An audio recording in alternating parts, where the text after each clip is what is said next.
Ma buona salve, ragazzi.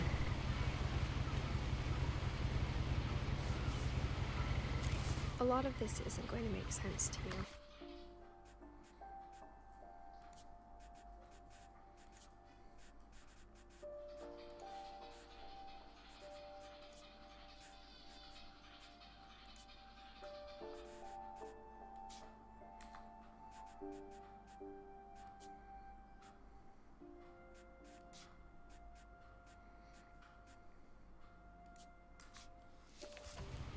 And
a lot of this isn't going to make sense to you.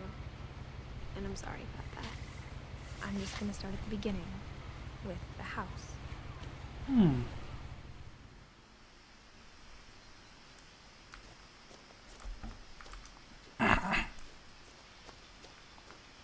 My brother Milton disappeared when I was 4. It was like the house just swallowed him up. Someone had put up a chain link fence, but it looked like I wasn't the first person to hop it.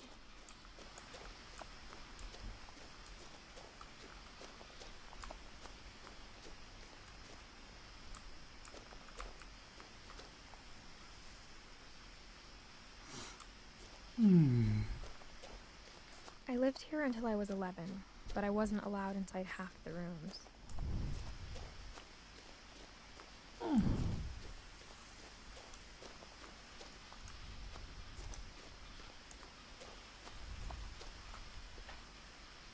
Inside the mailbox were bills from 7 years ago, marked urgent, open immediately.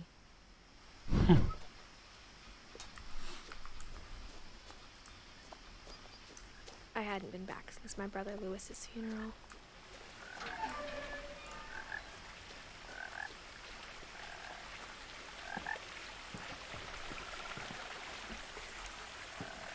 In her will, my mother left me a key, but didn't tell me what it unlocked. Maybe she thought I'd know. Or she thought the mystery would be enough to bring me back.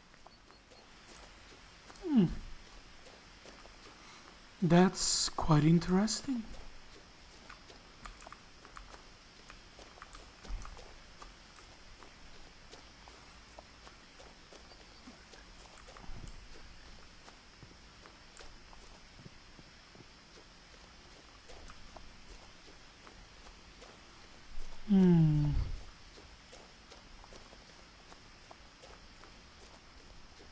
No one had driven this way in a long time, but I saw a few hoof prints.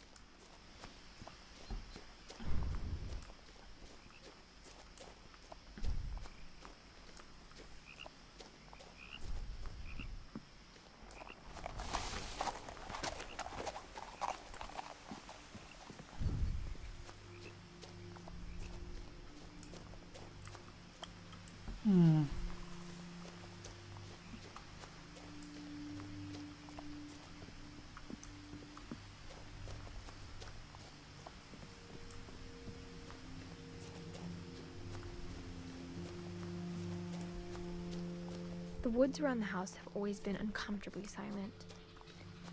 As if they're about to say something, but never do.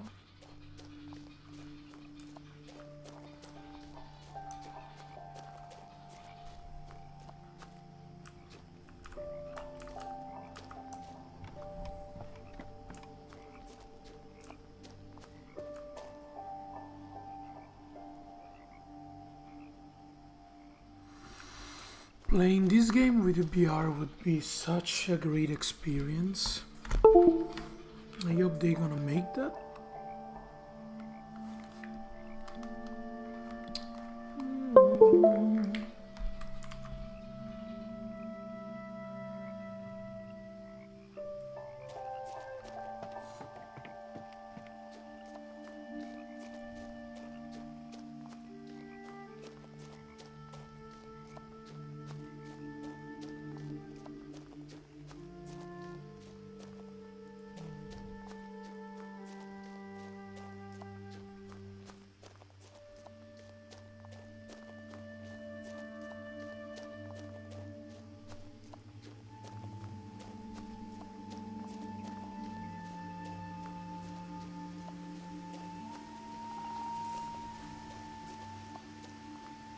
The house was exactly like I remembered it, the way I'd been dreaming about it.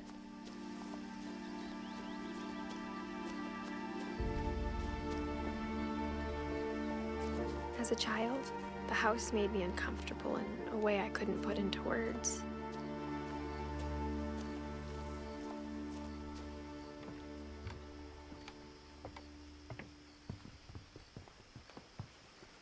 I asked Edie once about the dragon in the pond. She said it had killed her husband. I was 6. It seemed like an odd joke to me, even then.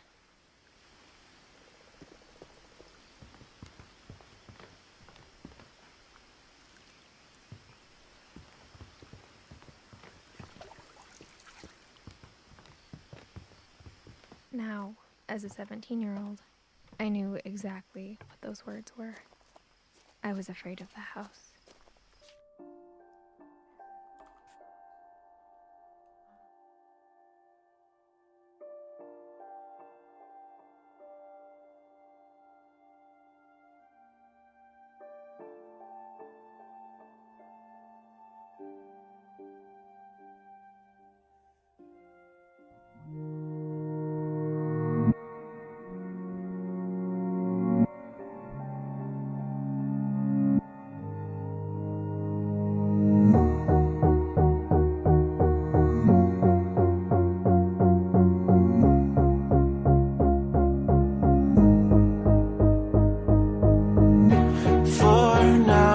Stay right here, we will play until somehow you can find a slightly different frame of mind. Right here in my arms, away from all harm. You'll be safe from all the flares, although I know you don't care.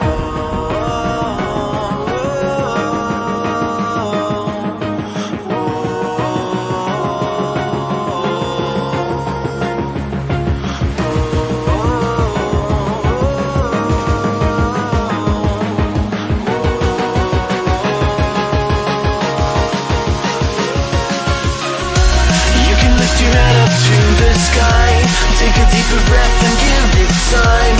You can walk the path along the lines with your shattered frame of mind. Or instead you could always stay. We can wait right here and play until somehow you can find a slightly better frame of mind.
Take a deeper breath and give it time. You can walk the path among the lines with your shattered frame of mind. Risk that you could always stay. We can wait right here and play until somehow you can find a slightly better frame of mind.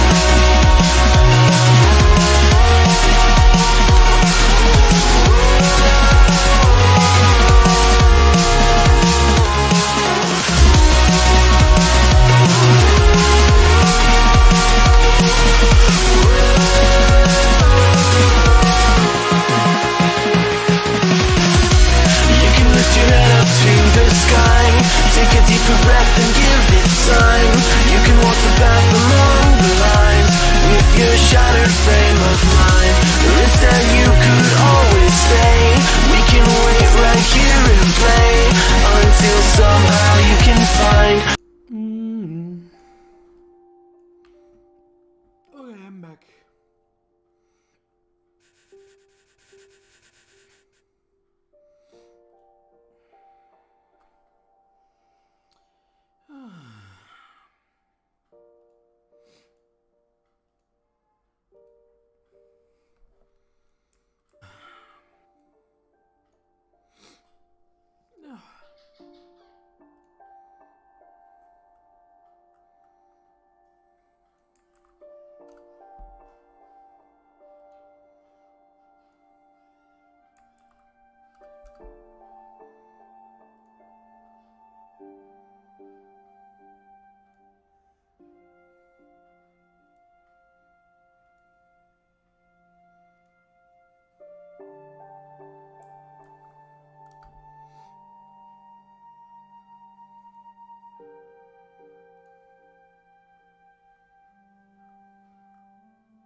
Crawling through the doggy door used to be a lot easier when I was 11. And when I guess... Oh, hello! This is a very quiet Let's Play because it's a very interesting game. So I'm not gonna talk that much because I don't want to ruin The power had been turned off the night we left. atmosphere. So I will make For the first time in years, but I want you to enjoy it. I felt like I was home. But instead of a family, there were just memories of one. That's me, Eddie, Louis, and Don.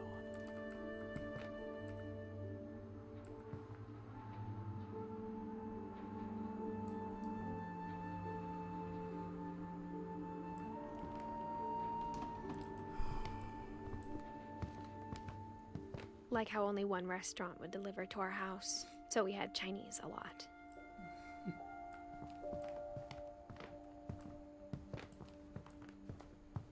Or how after Louis started working at the cannery, we all got sick of eating salmon. Except our cat, Molly.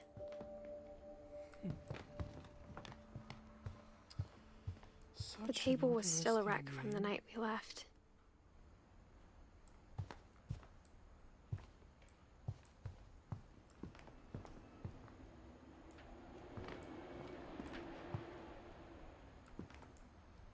Someone left a phone here. It was like a bomb had gone off, killing everyone but sparing the furniture. My mom was the only one of us who could imagine Great-Grandma Edie living in a nursing home.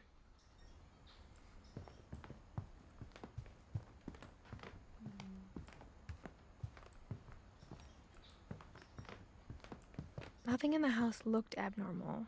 There was just too much of it, like a smile with too many teeth. Even the fireplace had a story. Edie told me the bricks came from the original house, after it sank.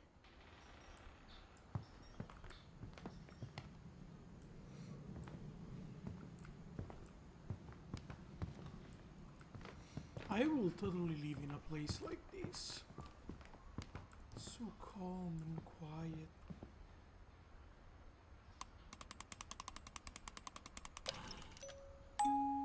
Great-Grandpa Sven built a music box for Barbara, along with the rest of the house.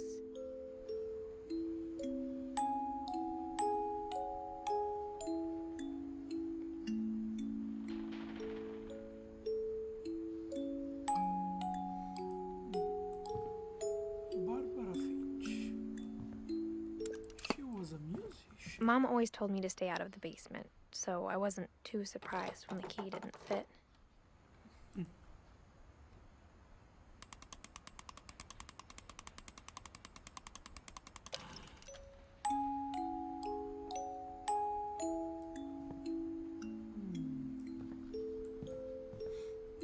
This thing smells weird, like there is some kind of secret. Why would you leave the choice to, an example, don't touch this bird, but touch this music box?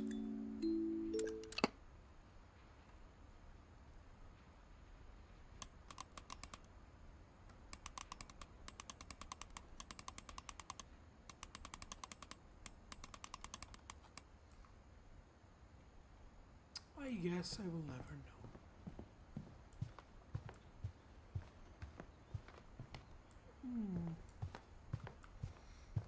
That's, I suppose, how the older lady went up. A lot of things got left behind in the whirlwind of that last night. My mom wasn't much of an optimist, but she never stopped believing that my brother Milton was alive.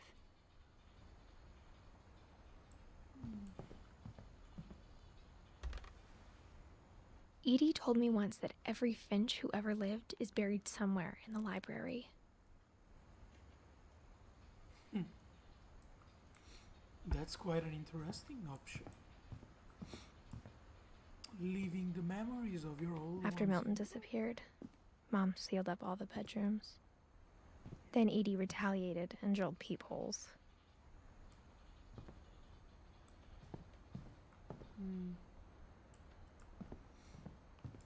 Way to see inside. Molly always seemed like a girl I could imagine being friends with, if she hadn't died in 1947.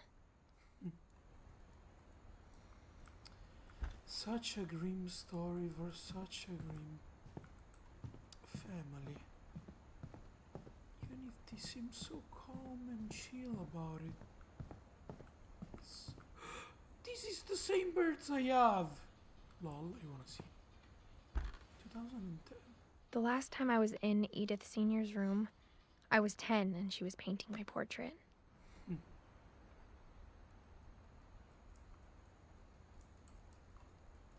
Okay.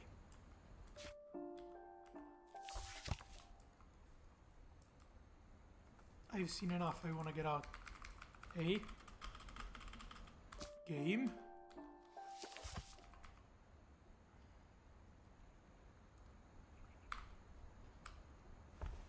Okay, fix it.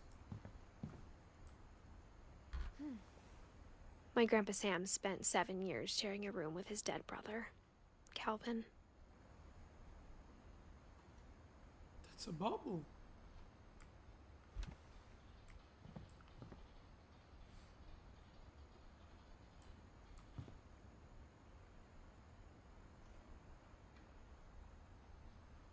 $12 Jesus. As a kid, I just assumed every house had peepholes and sealed rooms you weren't allowed inside of.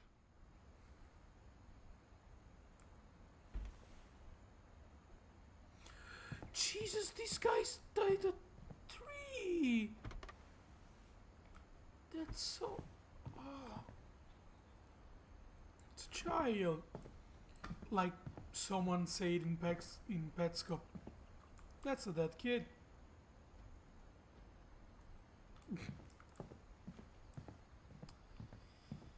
That was me alone.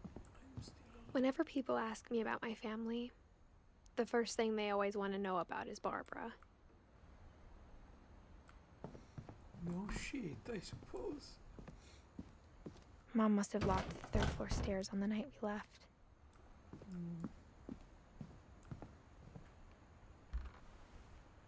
Barbara was a child star for 2 years, until America grew out of it.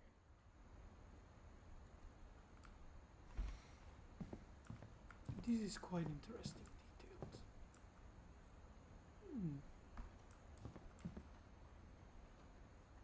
Seems like this family really like reading. That's quite an interesting point of view. I spent a lot of time playing in Great Uncle Walter's room. I think my mom sometimes regretted not sealing it up. But it's so cool. Ooh, that's the house that they say is sunk up. Lewis told me there were secret passages, but I never believed him.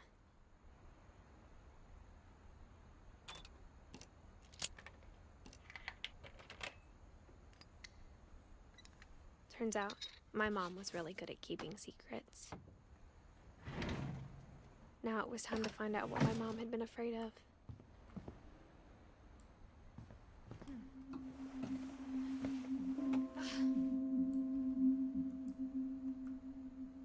From the paintings on the wall, it was clear my brother Milton had been here before me. Reading this, maybe it sounds like I had a plan. But I had no idea what was behind that door. Oh, this is the lady she said. Just like I had she no idea was. where all this was gonna lead. Let me see. Yeah. Molly's gerbil had a tiny bedroom with its own even tinier gerbil cage. I grew up Lol. looking at Molly's room through the peephole. That's poop. Okay. Being inside for the first time, I felt like I'd stepped behind a painting. I mean, that makes sense, you know? I can't open that. That's a broken star. Oh, she was a biologist. I mean, oh, biologist wannabe. I got the sense Edie had spent a lot of time here before my mom sealed the doors. Look at this, they even shed a lot of animals. I think I would be friends with this kid too.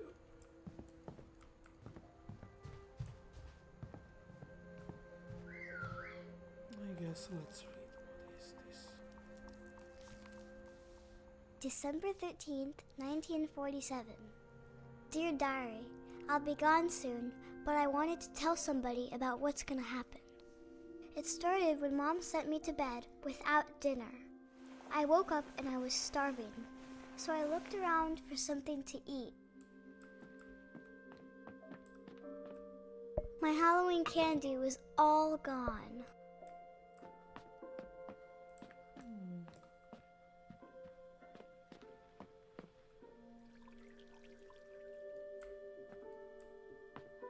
I thought about eating Christopher, but I held back. Hey, Christopher.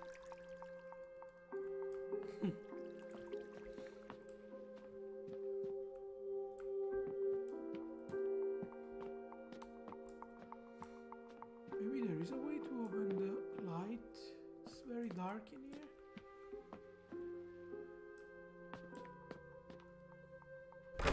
Mom, can I come out now? Sweetheart, it's late. Go to sleep. But I'm hungry. The gerbil food was dry, but I didn't mind it.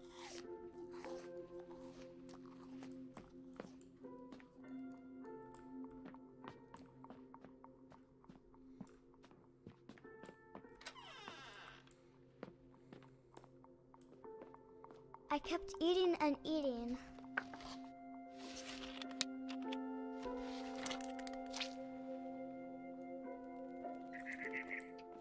Why the fuck you should eat the... I ate a lot of things that night.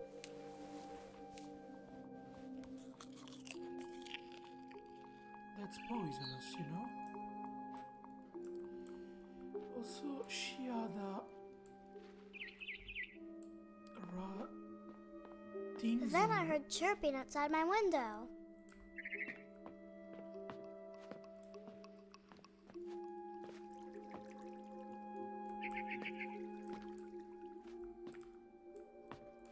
It was a barn swallow going back to her nest. I reached out for her.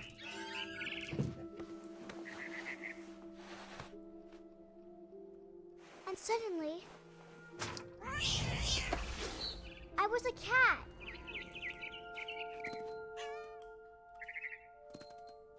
I tried to be quiet, but the bird was really scared.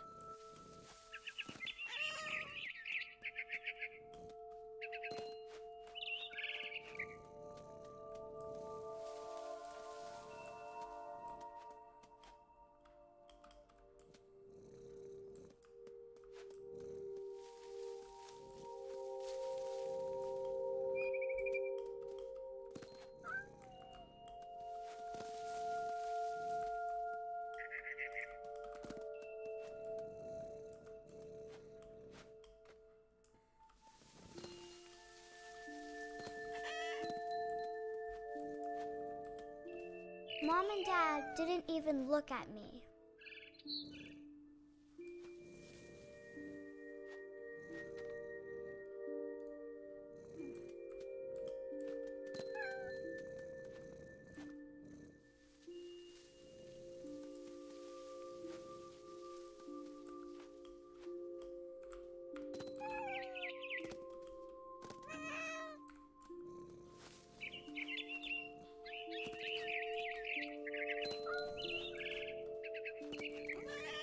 The babies were all gone.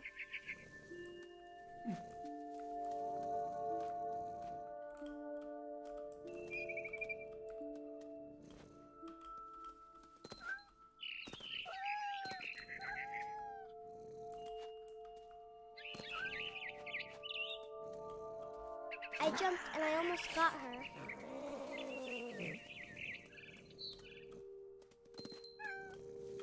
I could tell she was getting really tired.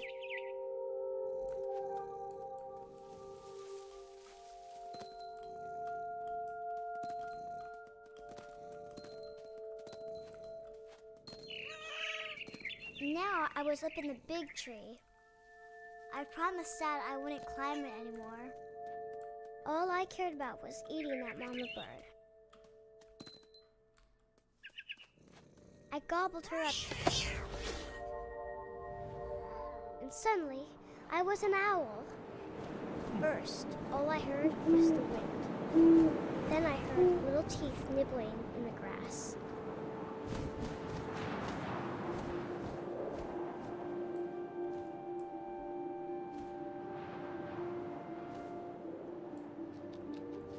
Rabbits.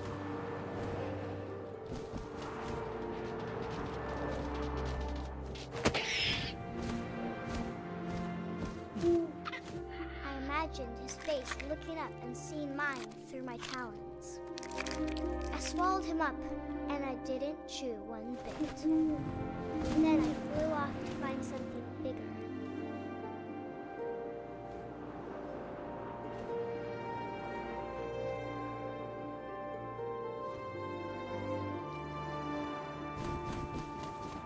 A mama rabbit.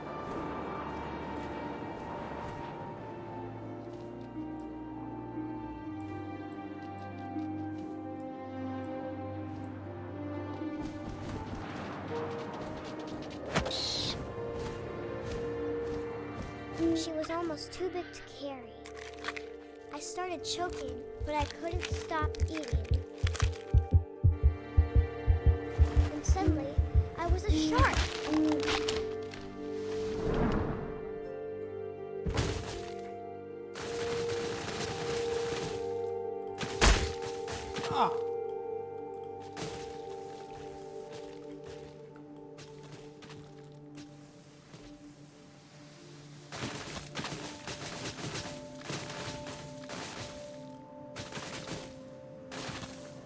rolled off a cliff and into the ocean. Now, I was hungrier than ever.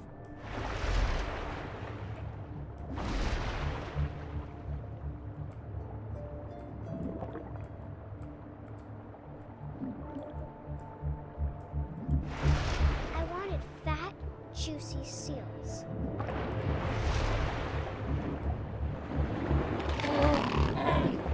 I tore off her flipper, and it tasted really good.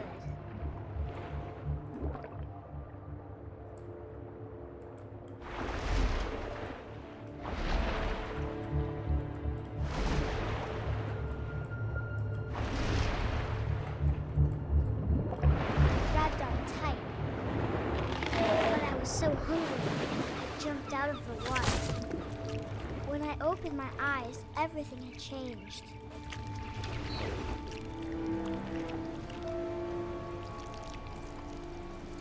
Now I was a monster, and I smelled people everywhere.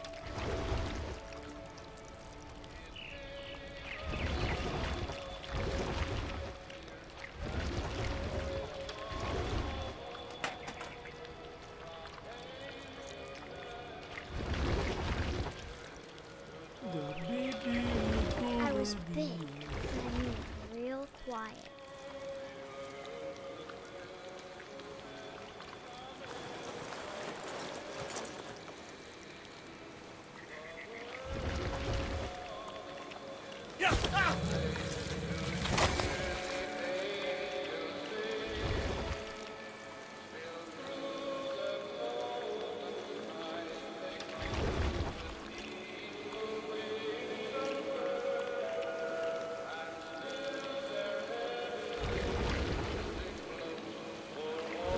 I wanted to stop, but also I didn't.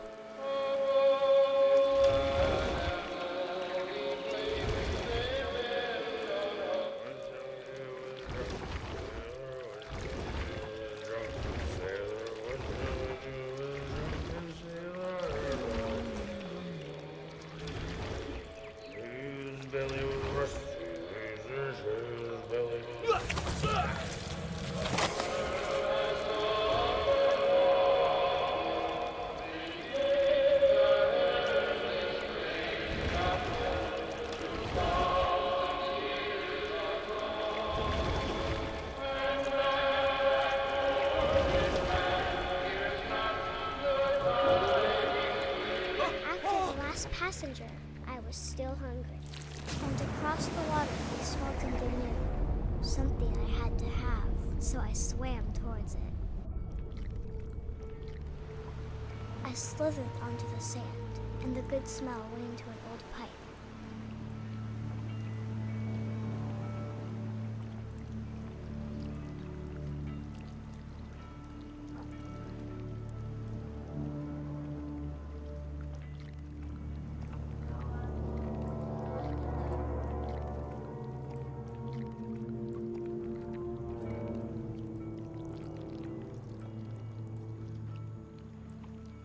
I got closer and closer.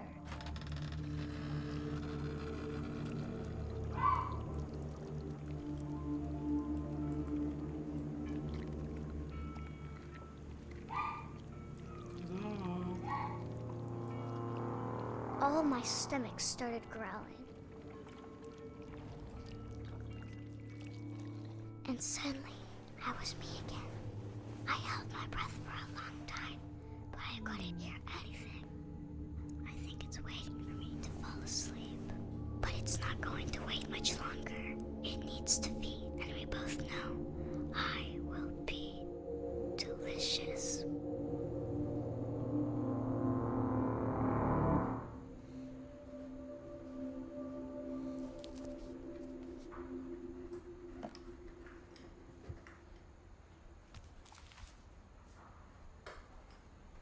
I'm not sure if I believed all of that, but I'm sure Edie would have.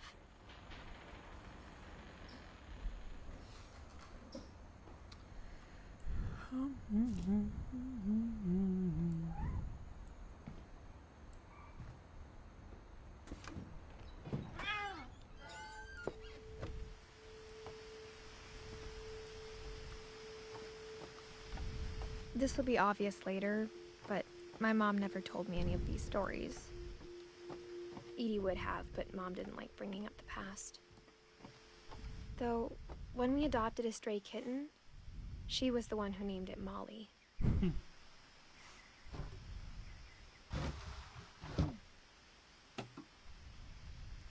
I spent a lot of time in Great-Grandma Edie's room.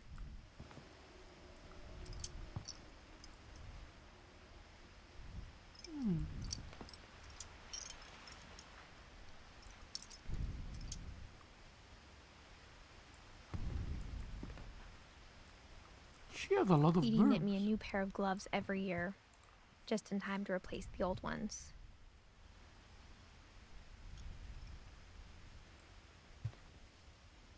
Molly, Barbara, Calvin, Watered.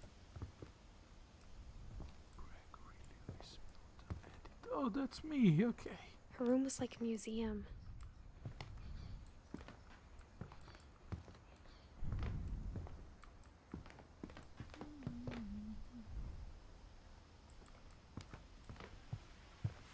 The Blitzy lay over the ocean. Even in her 90s. Sometimes Edie seemed a lot younger than my mother.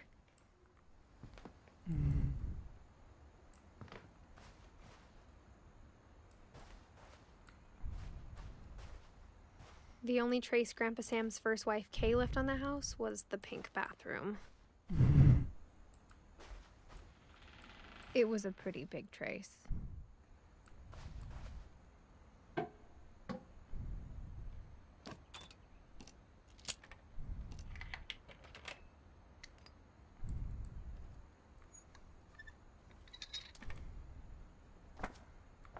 There's a secret in this bathroom.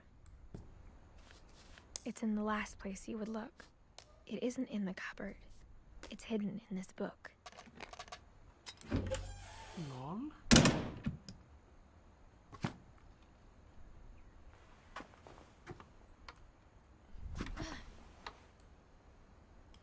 I need to do something first, though.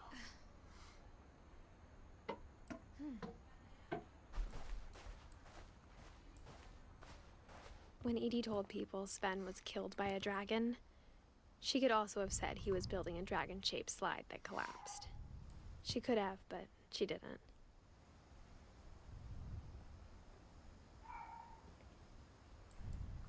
I hate my dog so fucking much. Edie gave a big interview about a mole man living under the Finch house.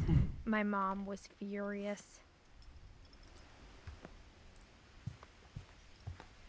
Lewis died a week before we left, but Edie had already started to memorialize him.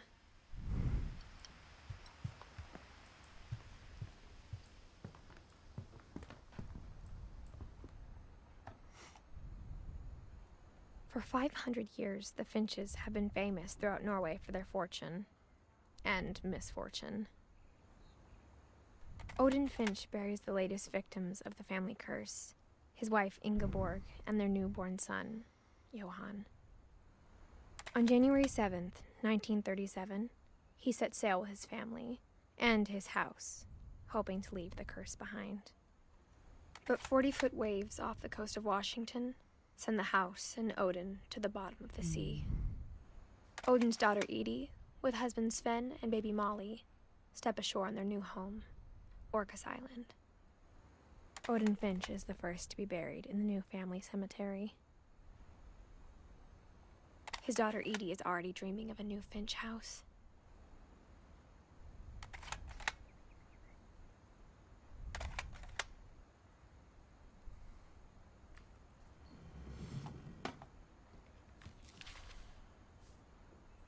Whatever's wrong with this family, it goes back a long ways.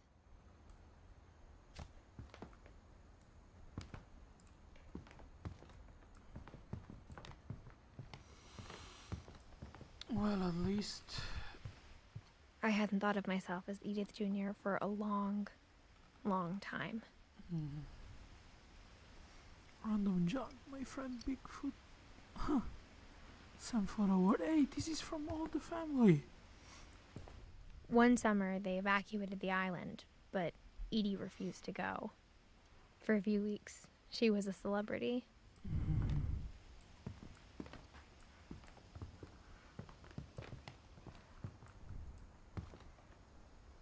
Poor Sven.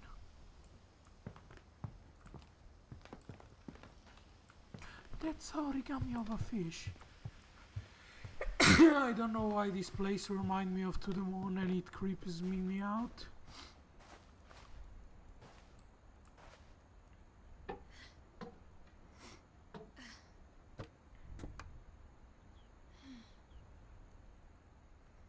Kevin Finch? Sven gave Sam an old camera he'd refurbished. He never put it down.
I knew Grandpa Sam had a twin, and that he never talked about him. I guess my grandpa didn't like history any more than my mom did.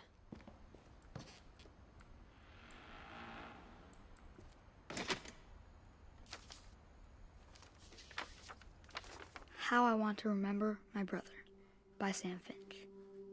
The thing I remember is that when he made up his mind, that was it.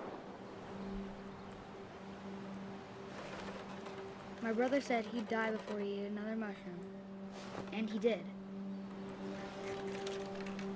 At Barbara's funeral, we swore we'd never be afraid again, and he wasn't. I think Calvin always wanted to fly. Sam! Calvin! Dinner's ready! Coming! But that day, he finally made up his mind to do it. I told him going around was impossible. Maybe if I hadn't said that, Calvin! I'm not gonna tell you again! maybe if the wind hadn't picked up, then maybe he'd still be here. But I doubt it. I think he'd already made up his mind. That's what I want to remember about my brother.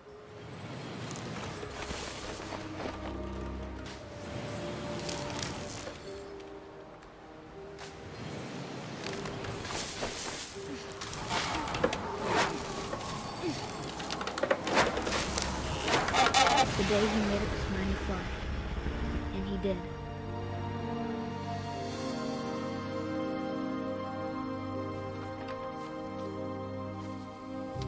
Jesus, I'm having shivers. Calvin's story felt strangely familiar.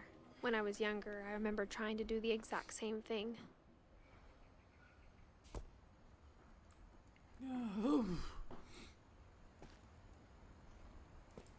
After the funeral, Edie roped off Calvin's half of the room.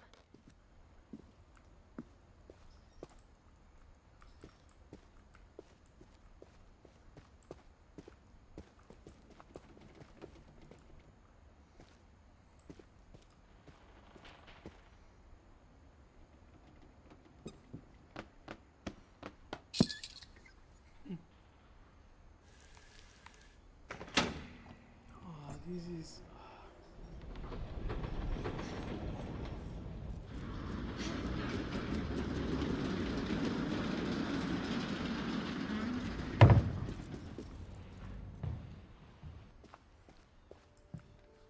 passages were a pretty tight fit. They'd obviously been built for smaller hands and bellies.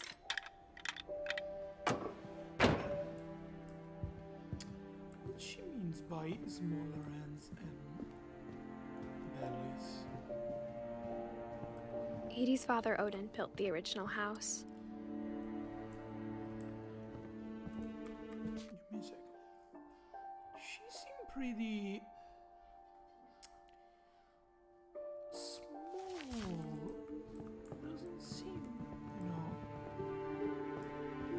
like she's fat. Maybe she's pregnant.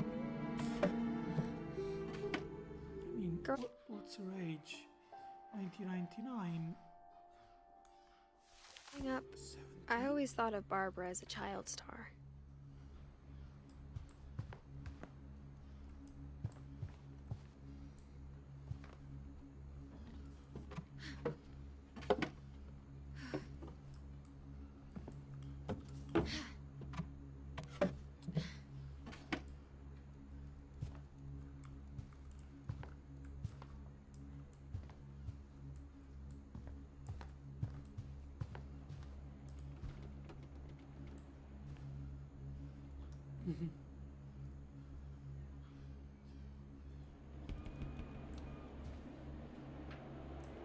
I never thought about how hard it must have been for her afterwards.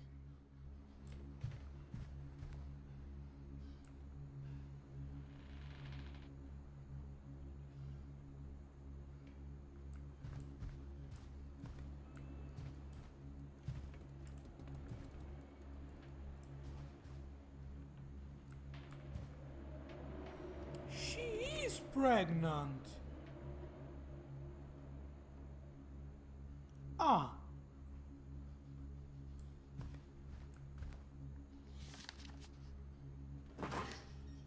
Of all the stories people wrote about Barbara's death, I'm surprised Edie saved this one.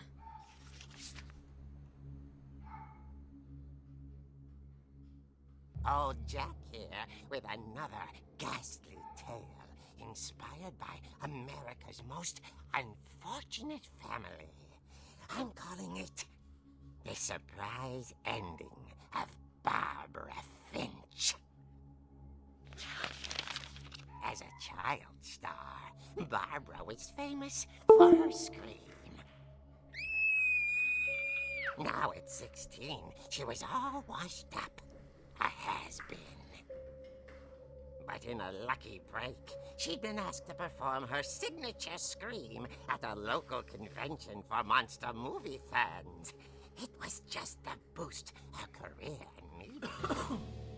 Unfortunately, her scream hadn't aged well.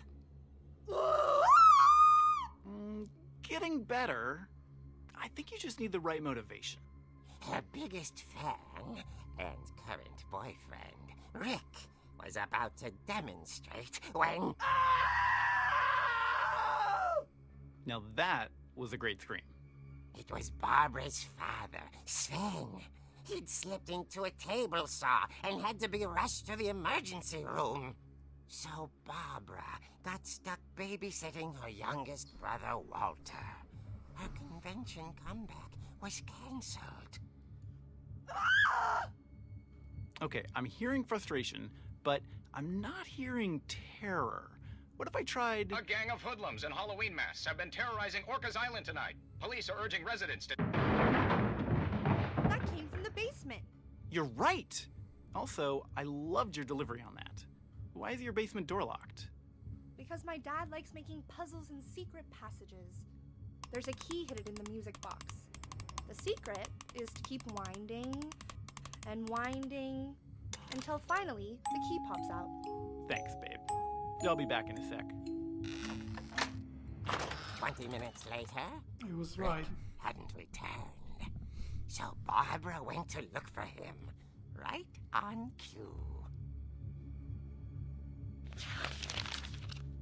She reached for the music box. And as she wound the key, she listened for Rick, but the house was silent.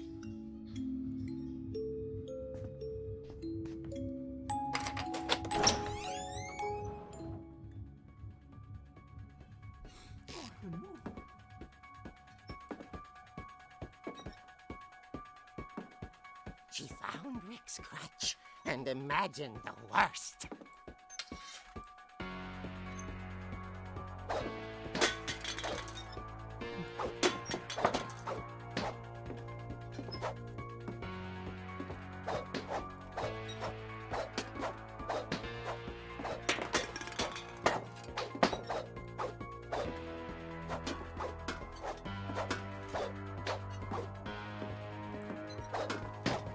Ah, deep red.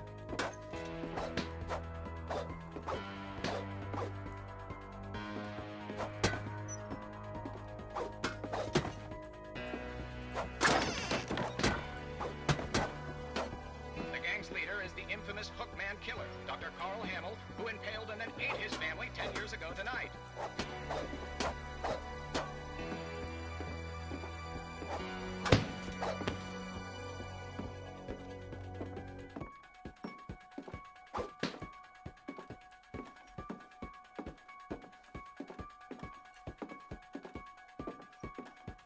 The old fridge rattled and grew still. Oh dear! Oh. Rick?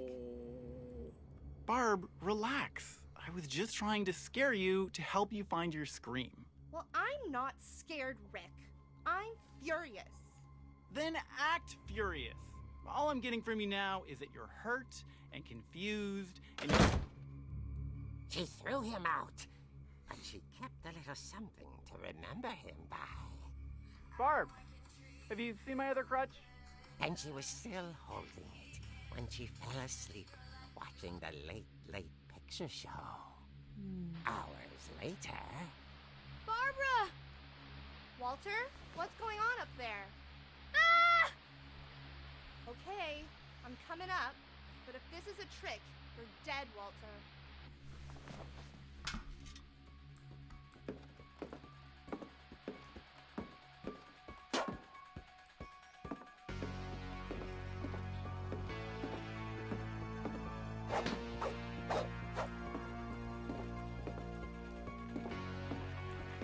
So the house were open. Okay.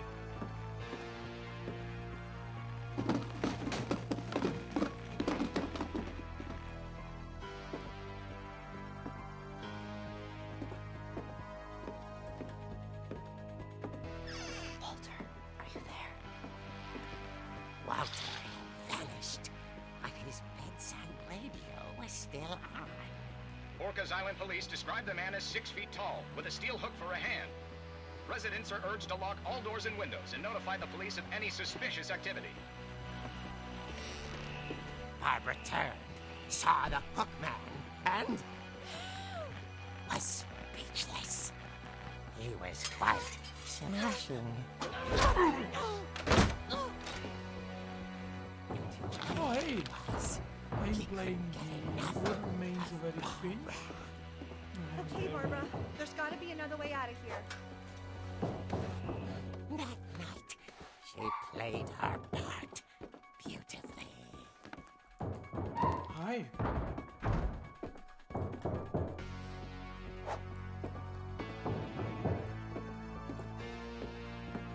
She thought about abandoning Walter, but just couldn't do it.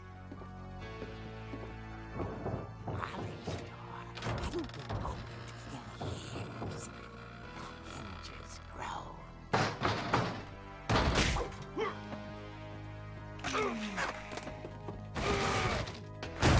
He wasn't moving, but she sensed the story might not be over yet.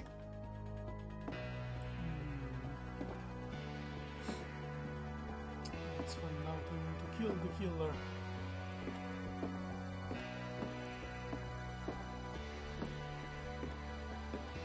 The hookman had vanished. She listened for his breathing, but all she heard was...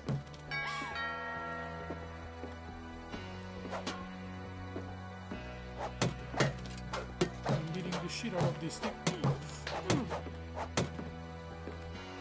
Scudder! The door was dying to speak to young Barbara.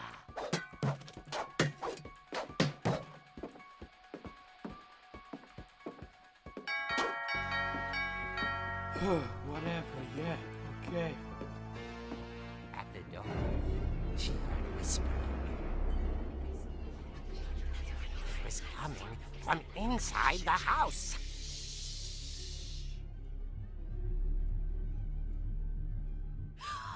Oh dear.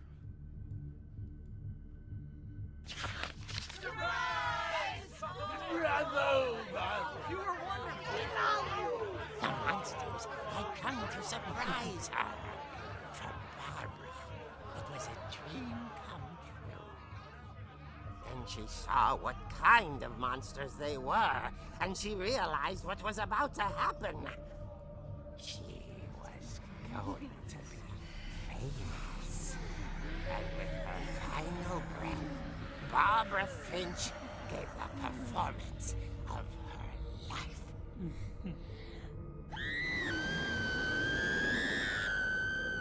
I wasn't there myself, but I hear Barbara was magnificent.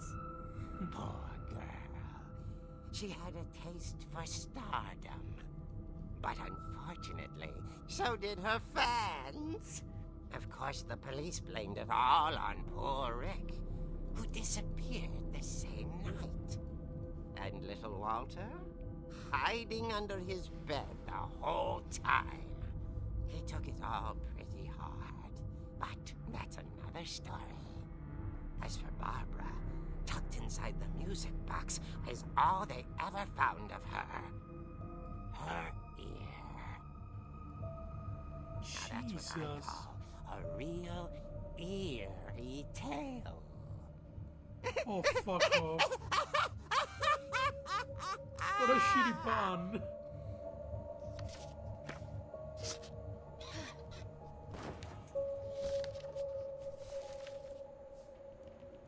Edie told me all Barbara wanted was to be remembered, as absurd as that comic was. Maybe what Edie saw was a happy ending.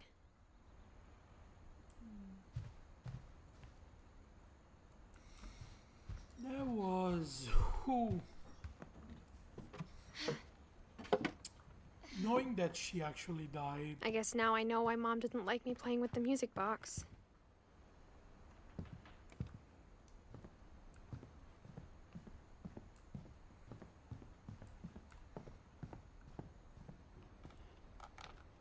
Kinda fucked up.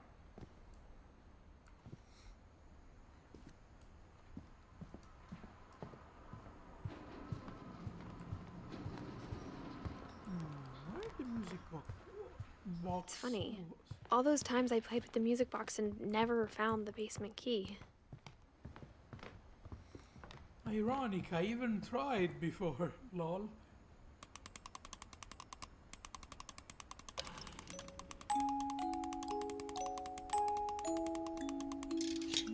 There you go, here's the key.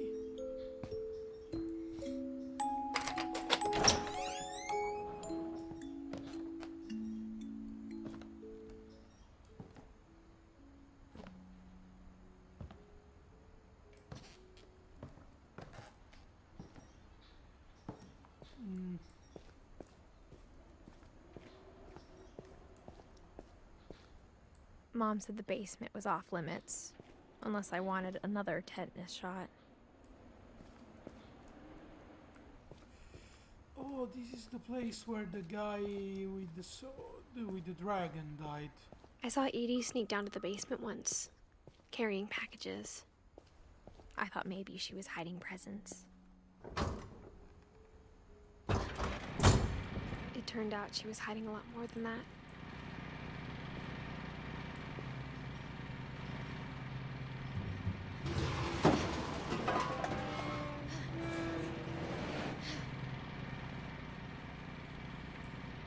I remember asking Mom once about where Walter had gone.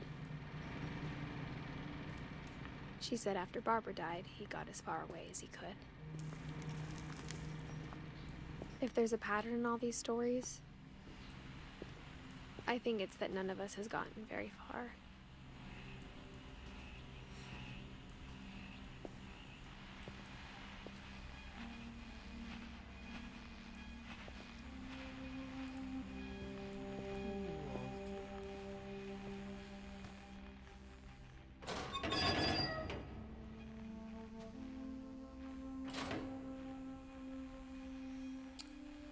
I'll open it later.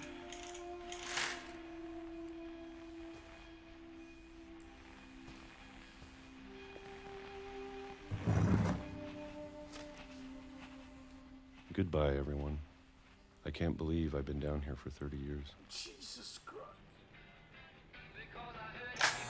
On that first day, after the shaking started, I didn't think I'd survive a week.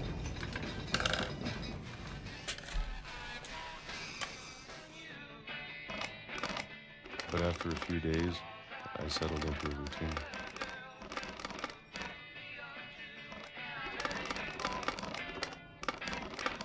That's what kept me sane.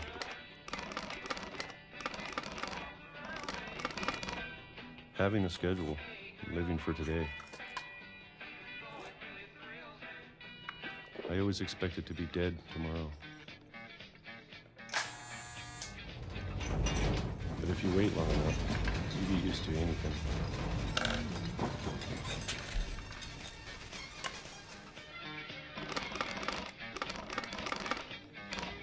Even a monster on the other side of the door starts to feel normal. Almost friendly.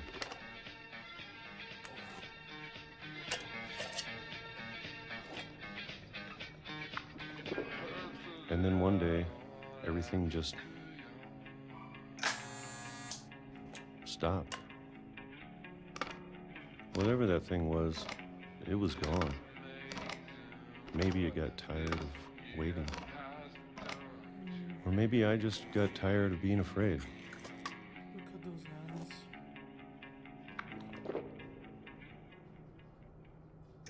It's been a week now, the longest in 30 years. I'm done waiting. I have to leave while I still can.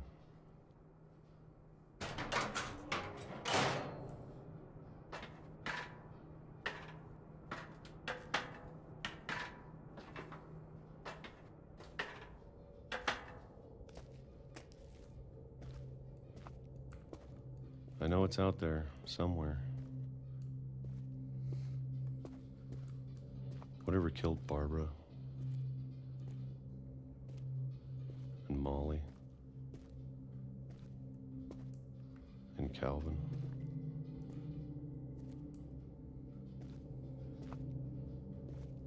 Maybe this is all a mistake. But I need to stop living the same day, even if it kills me.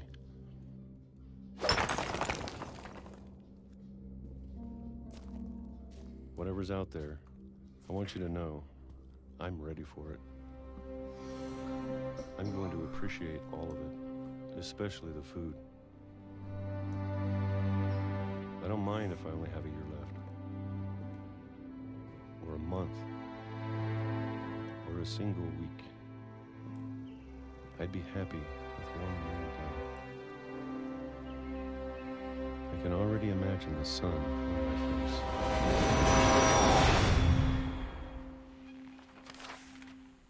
Jesus Christ.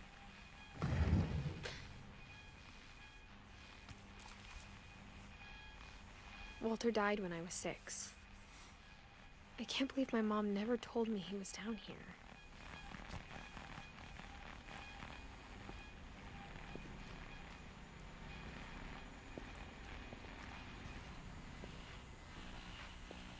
I'm sure my mom was trying to protect me.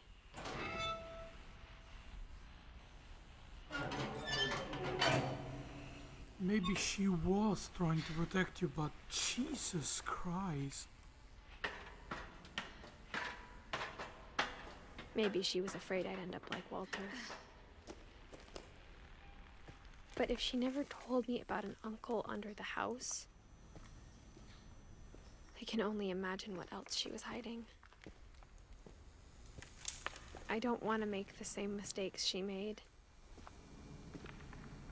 Trying to bury something that's still alive. Now that there's only one of us left, or maybe 2, I thought it was time I heard the stories for myself and found out what happened to everyone else.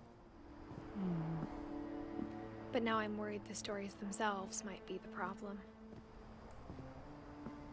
Maybe we believed so much in a family curse we made it real.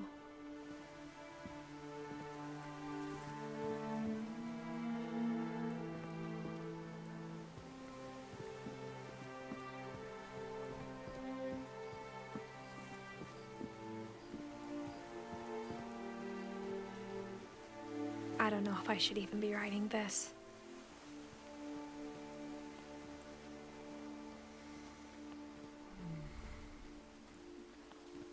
Maybe it'd be better if all this just died with me.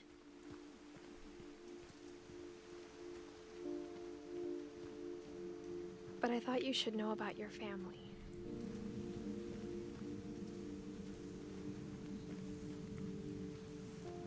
And the history you're a part of. Though to be honest, I feel as lost as you probably do right now.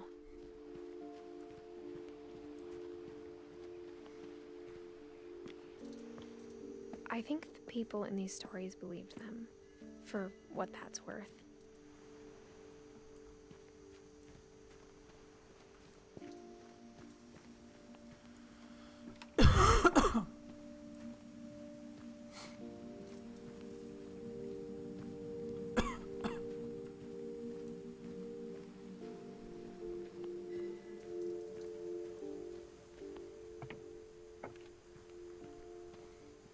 They were sensors.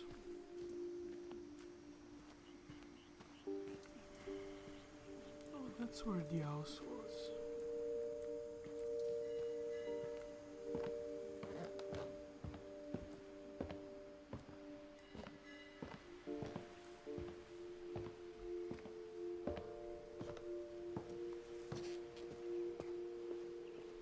And when you look at the house, that history of imagination and stubbornness and madness, any of it seems possible.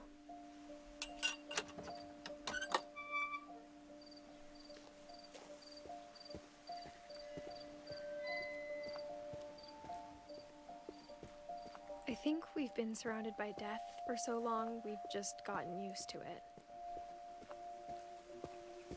What kind of family finishes building a cemetery before starting the house? A pretty... It's embarrassing for me to admit this, but the pet cemetery made me more uncomfortable than the human one. 3 of the gerbils were mine, and 2 had been my fault. Let me guess, Derpy and Derpy Jr., Burpy, Chirpy, Furpy, Lurpy, Zerpy, Zoe, Coco, Tucker, Daisy, Lucy, Charlie and Daisy, Billy, Bob, Christopher, Shadow, Oliver, Shotzi. Sven built the house, but it was Edie who designed the cemetery. Molly Finch, Calvin, Sven, Eddie, Walter,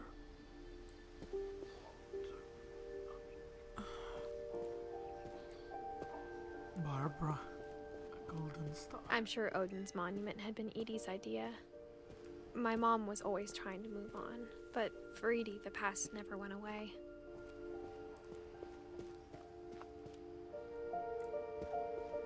She could see it poking out of the water at low tide.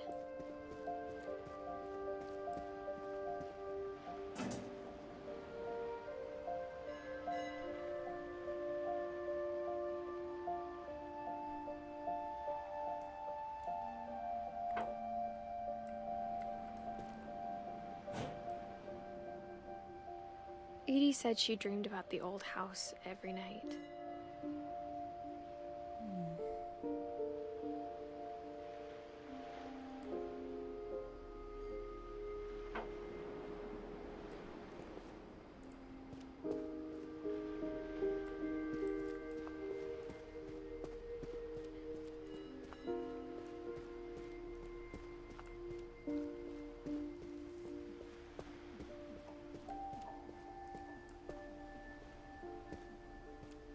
But the older I get, the more I can see where my mom was coming from.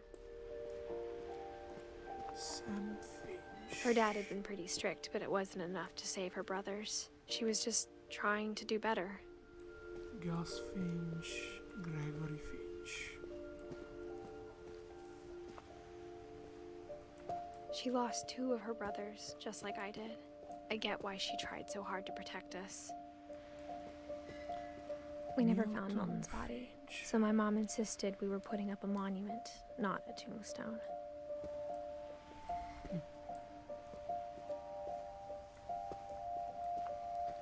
Sanja Kumar?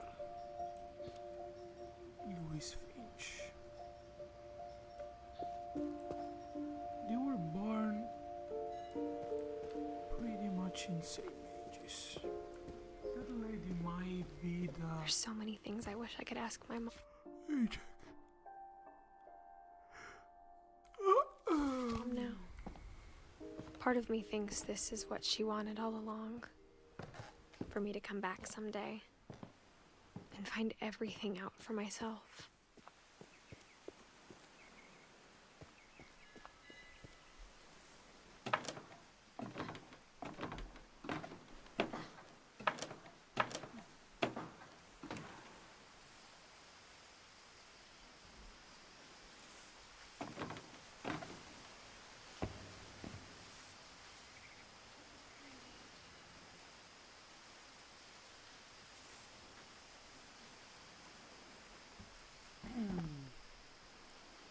But looking back on it now,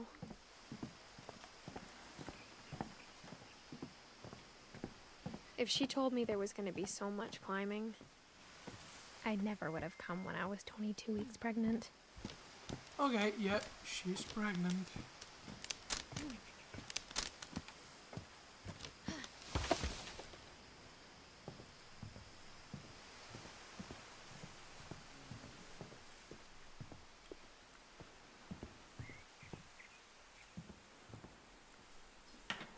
I never met Grandpa Sam, but I think he and my mom had a lot in common.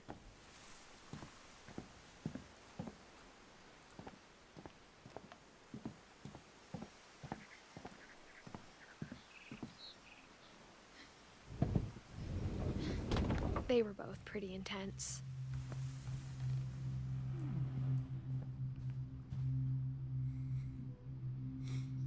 This is Sam. Sam spent his life shooting photos, but Mom said he got nervous being in front of the camera. I guess we're all afraid of something. Instead of hiding from death, Sam seemed to go out of his way to meet it. It's been a soul, dear. Interesting.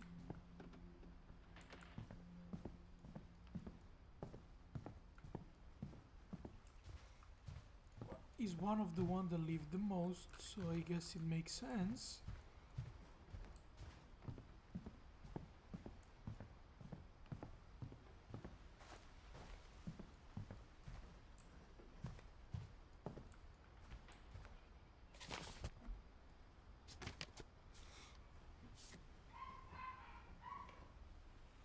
Sorry for my dog.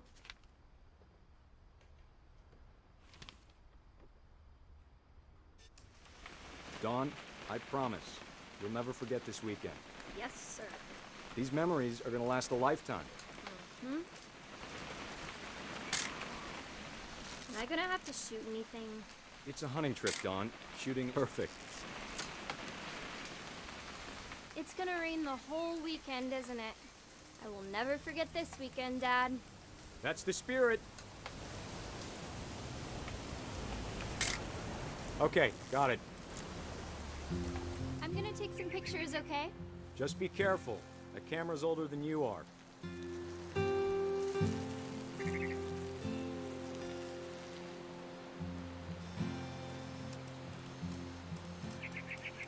You're right, Dad. It's starting to clear up. Still freezing, though.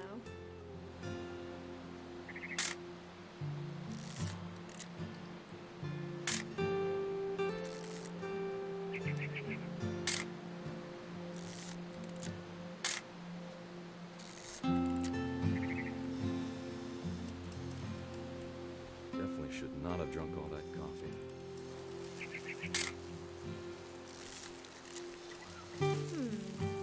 Hold still while I take a picture of you. Hey! That's a keeper. I'm just saying, I'm not always gonna be here, Dawn. You'll need to remember this stuff, if you want to survive. I'll be fine, Dad. You know who else thought he was gonna be fine? Some guy who died. Dawn, I'm being serious.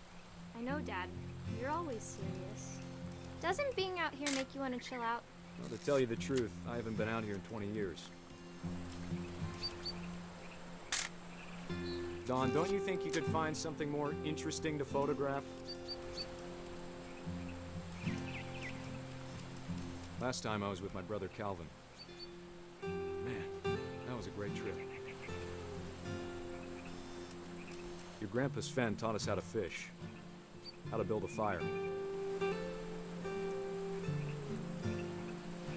found an old logging trail. There were deer everywhere. I bet if I could remember where that trail was, we'd spot a buck for you in no time. Give me a minute to check the map.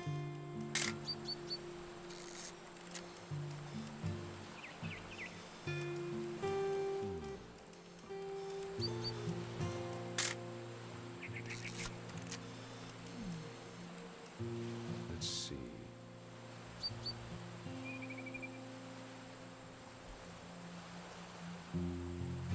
Maybe.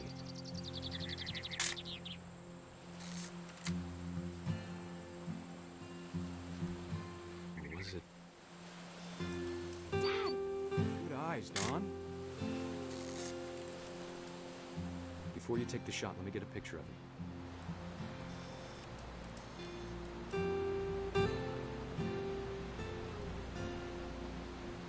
Dad, I... Just breathe. Turn off your imagination. Focus on your target. Let me get behind you. Do I have to do this? Dawn, you don't have to do anything. But if you... Great shot, Dawn!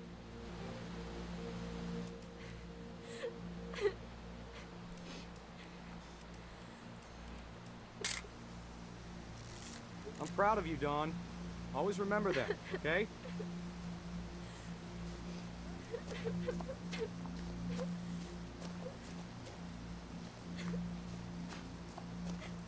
Dad, it's twitching. I think That's it's totally so- normal, Dawn. Just focus on the camera. Try not to think about... Dad!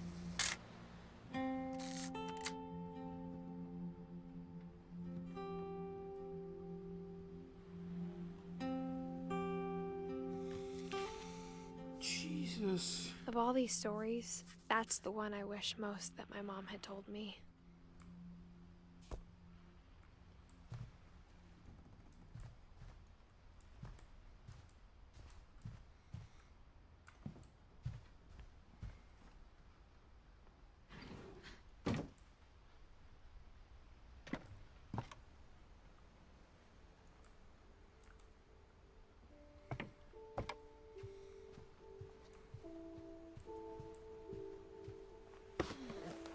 After Sam died, my mom and Edie got really close. They'd both lost a lot.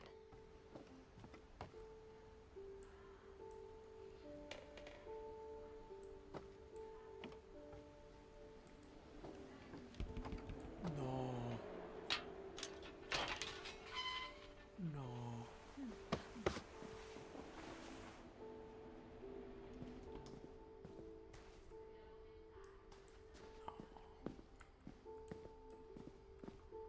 I can't imagine my mom ever writing poetry, and yet...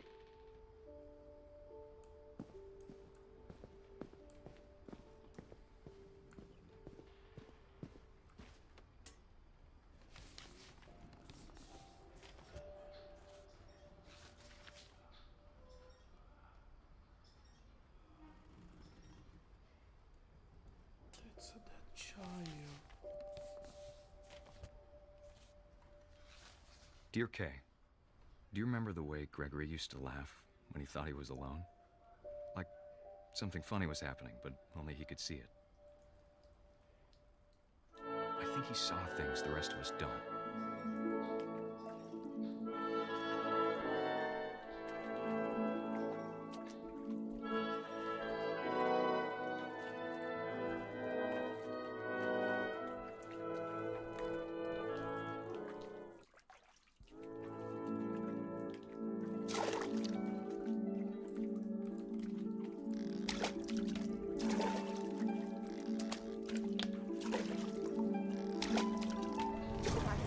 Gregory, it's time to... Hold on, sweetie. Hello? Sam, I told you I don't want to talk right now. I wonder what he saw.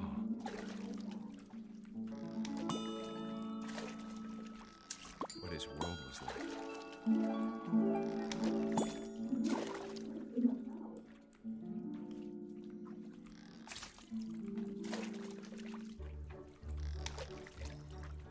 Reminded me so much of Calvin. Lost in his imagination. Whatever it was he saw. It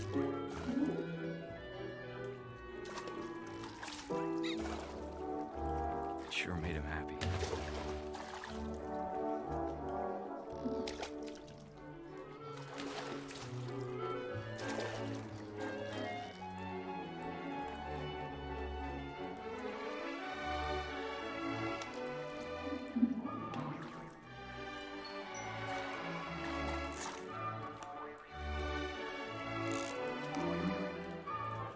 Silly it sounds.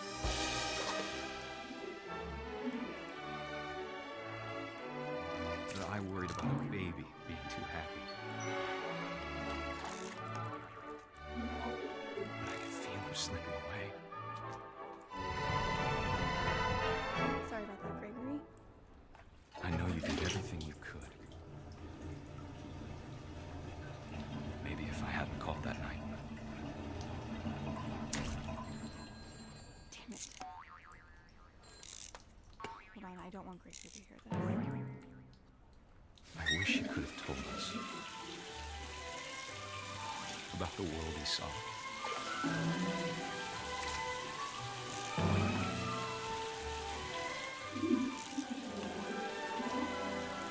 There's so much I don't understand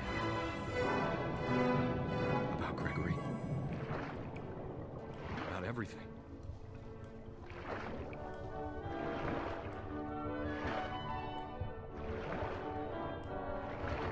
But I know what happened wasn't your fault.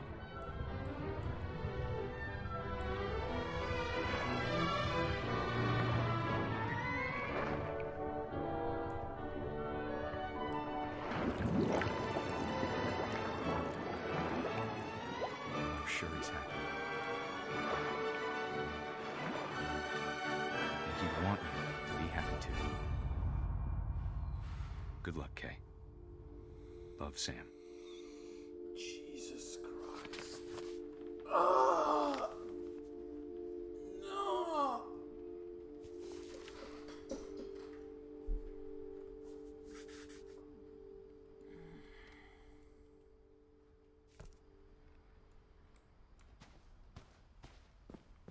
Jesus Christ.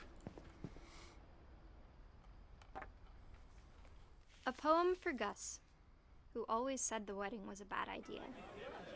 Our father never hit us kids, at least not very hard, before the day my brother said with teenage disregard that he'd be dead before he'd see a wedding in our yard.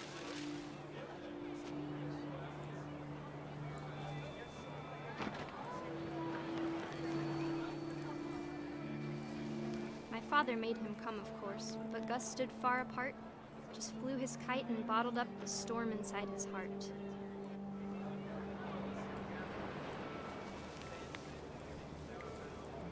I tried to talk him out of it, but though he'd never met her, we don't need a stepmom, were the words that I now pronounce you husband and wife. Make his bride.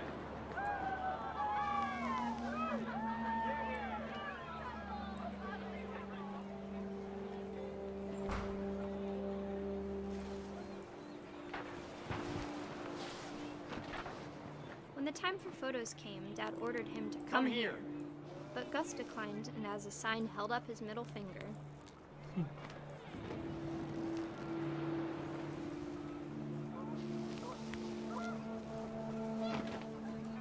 wind picked up, and panicked geese appeared and quickly went. But all the humans did that day was go inside the tent.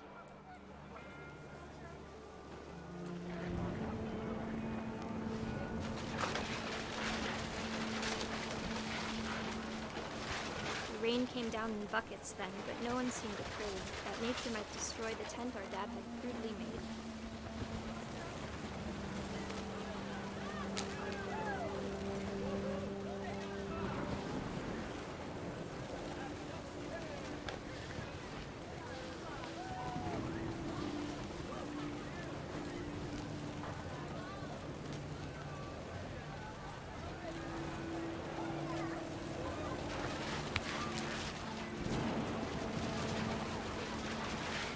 Thunder sounded much too close and full of angry power. But all my father said to this was, "Make the music louder."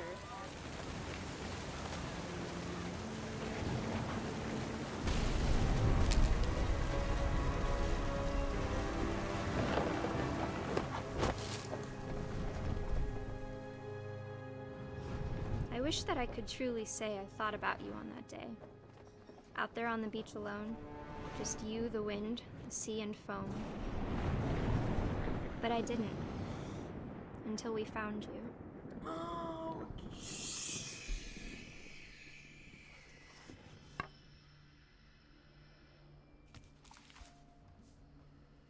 She never talked about him, but Mom told me once if I was a boy, they were going to name me Gus.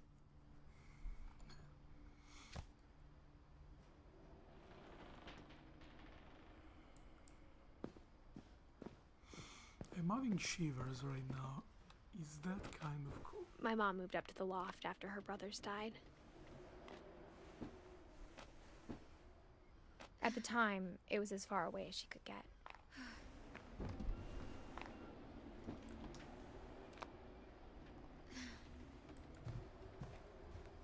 Religion was another thing my mom never talked about, but I think it helped her a lot after her dad died.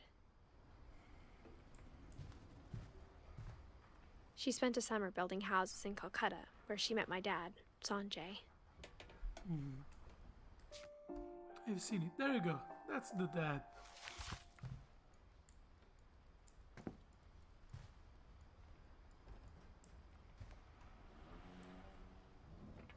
My mom moved to India a week after graduation and got a job teaching English. Louis was born a year later.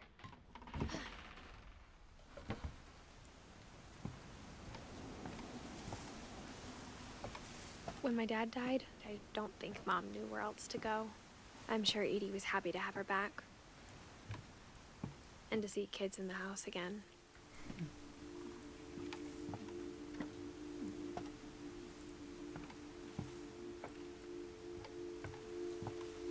The house had to get a little bigger, but Edie was used to that.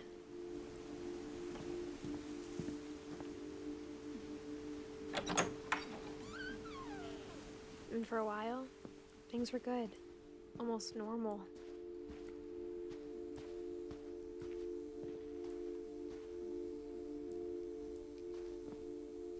Louis rules.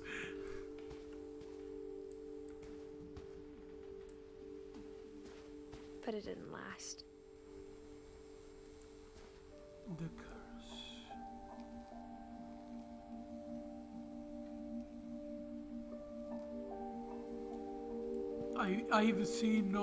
I see no virus. The virus are living organisms. I feel offended, guys. Observation, question, research, hypothesis. Oh, that's the... To teach and to learn. Don Finch. I guess the little one is me.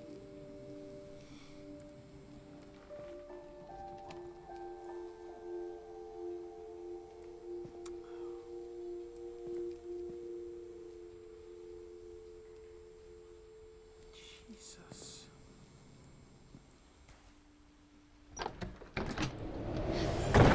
beginning of the end was Milton's 10th birthday, when Edie gave him a castle.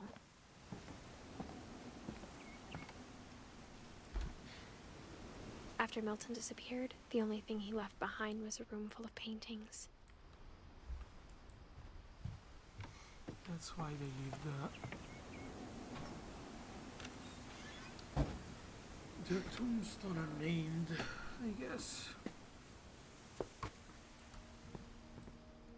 It's a door. Wanna close the door? It's cold and you have a baby.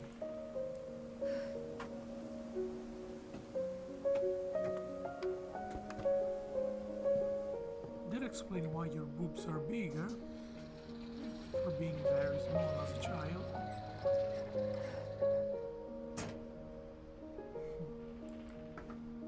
What a beautiful draw.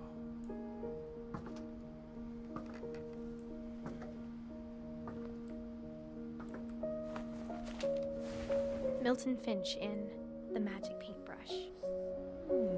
It's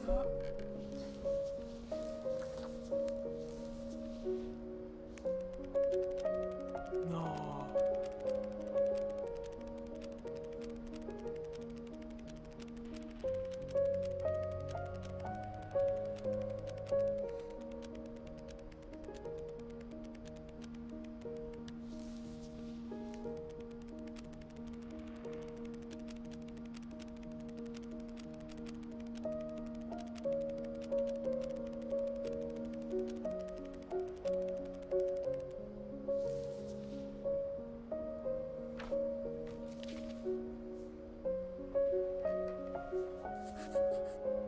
I was 4 when Milton disappeared.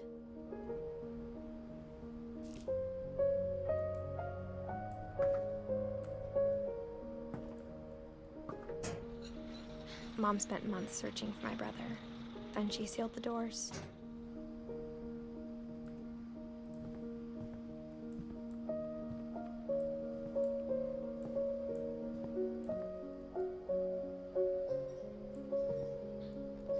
Whatever Milton had found in the house, Mom didn't want it getting out.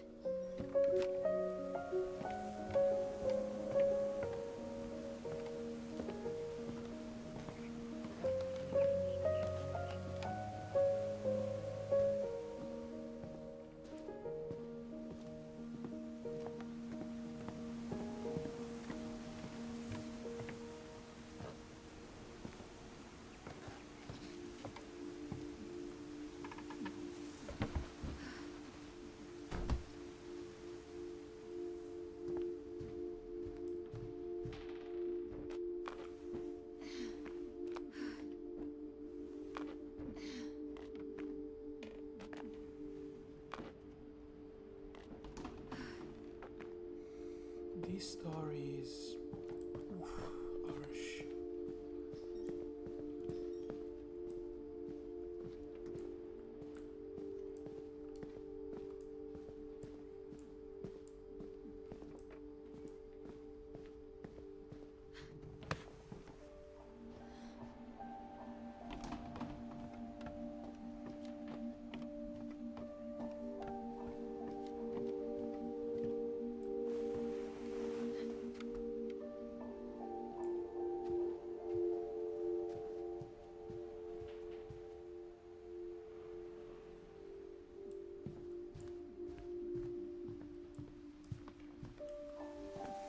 This game deserves way more respect than it received.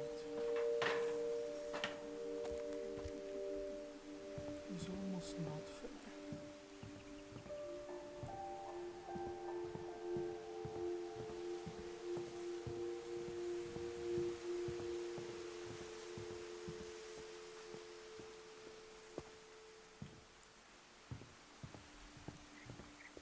Can I get down in some way?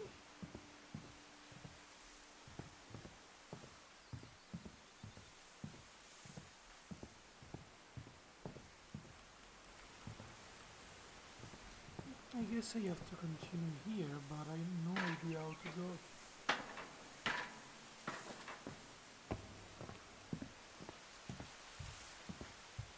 By the way, I'm still having shivers.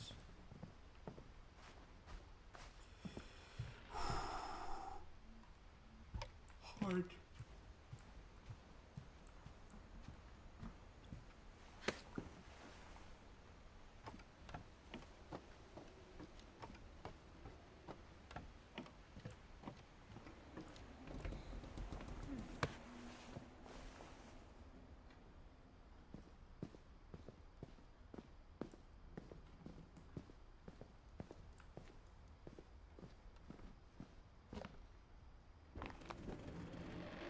And that's Ed is just gonna die of fucking breath shortage because I'm making her go up and down. I'm so sorry, Eddie.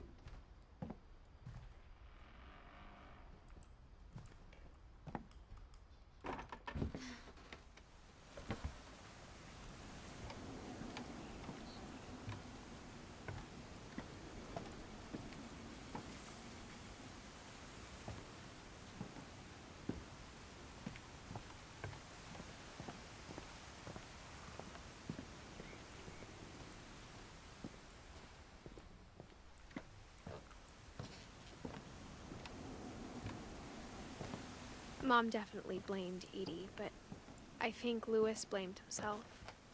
After he graduated, he just spent more and more time in his room. Until Mom got him a job at the cannery.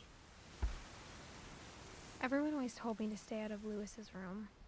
Except Louis.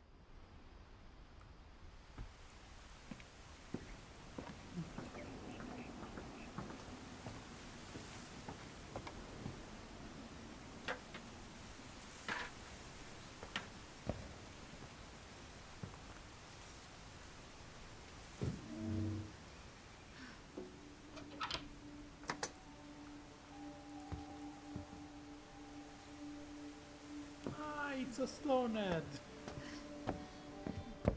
Louis's room smelled very, very familiar. That part of him lived on.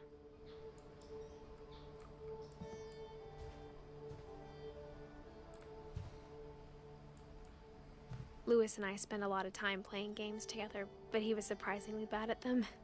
He died a lot.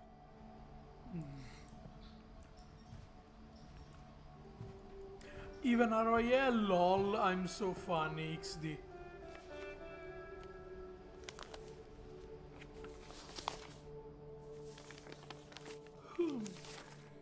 Dear Mrs. Finch, as Louis's psychiatrist, I can understand your desire for an explanation. As I see it, the trouble began in January, shortly after we convinced your son to seek treatment for substance abuse. Newly sober, I believe Louis first noticed the monotony of his daily life.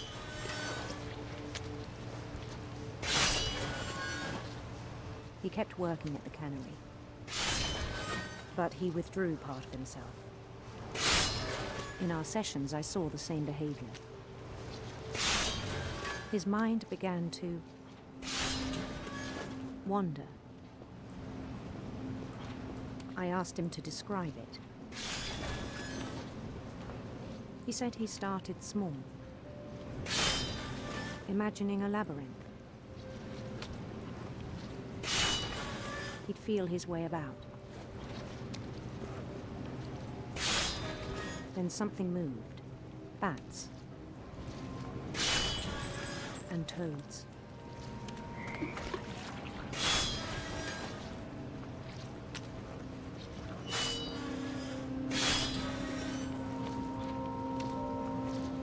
And things that have not names. He knew it was all in his head.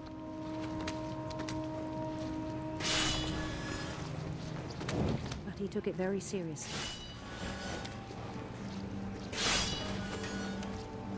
I had hoped he'd find himself.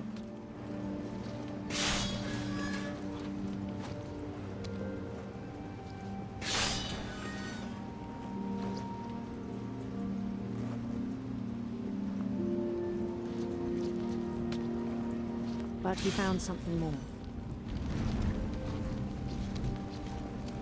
I worried about him then. Daydreaming at the cannery. I spoke with his boss.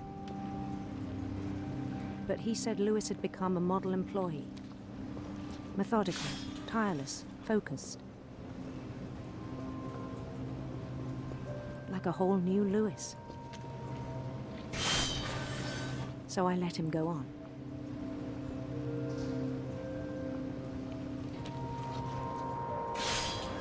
I even encouraged him.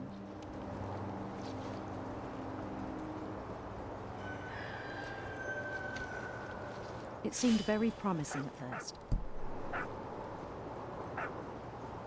He told me he'd made a new friend.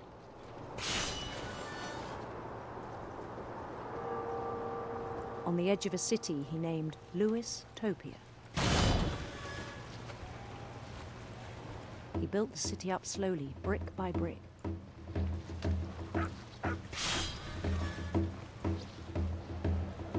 Then he made musicians.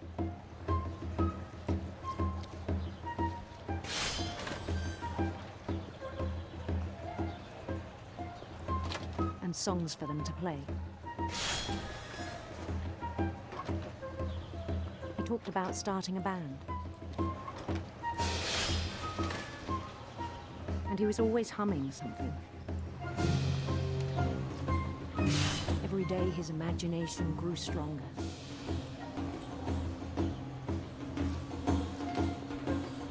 He no longer spoke at the cannery. But his chopping was as reliable as ever. Then one day it struck him that all the cheering crowds, even the stones under his feet, were all in his imagination, so he could do whatever he wished.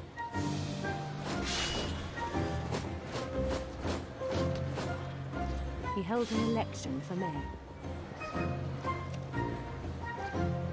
And he won. They begged him to stay, but his mind was already wandering. It became a game for him.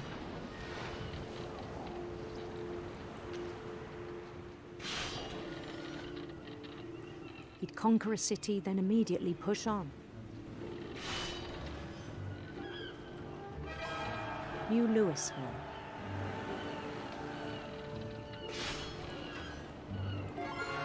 St. Louis. He started drifting away from our reality.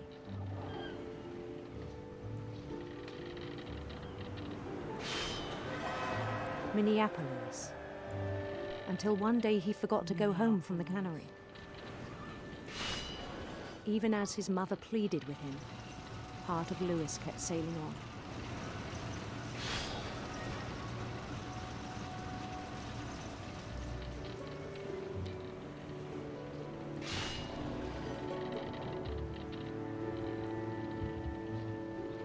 In Lewisburg, he heard rumors of a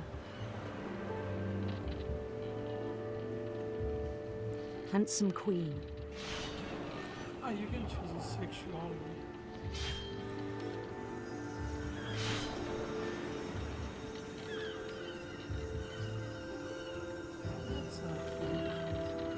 The queen was on her own quest for sinister serpents.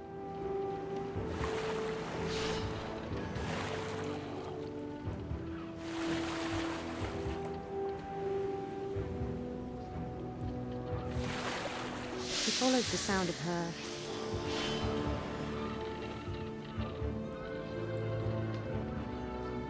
electric sitar.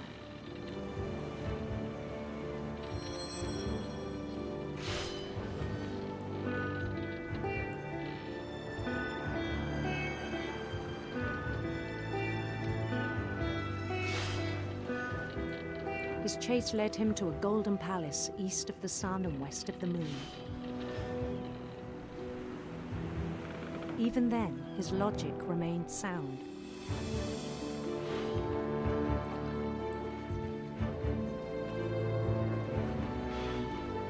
He knew the world was all in his imagination.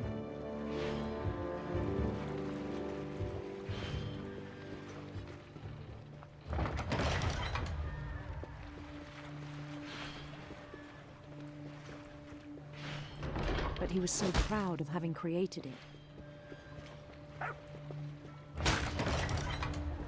In his own eyes, he'd become something greater than a king.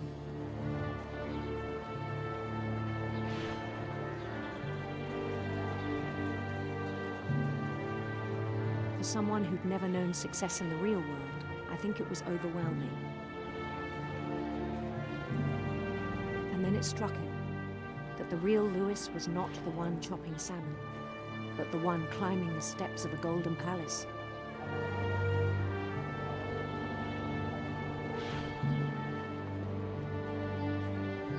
My imagination is as real as my body, he told me. It was hard to argue with him.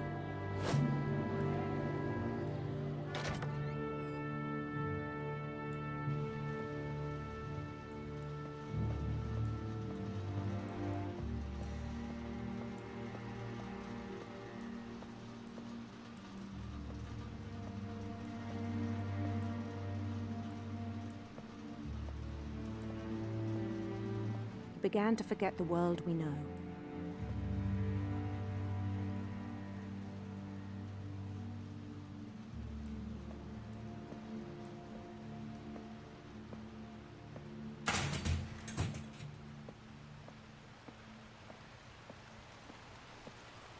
I think it pained him to remember Lewis, the cannery worker.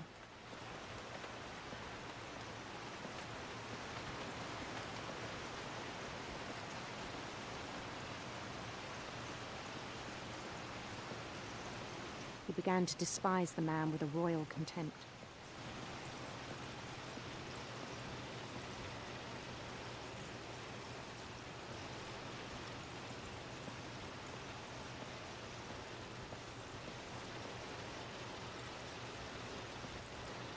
I still thought I could save him.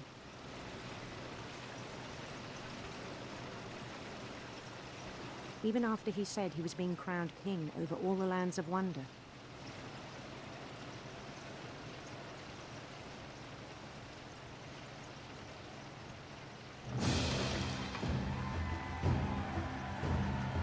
The palace would be packed with his companions.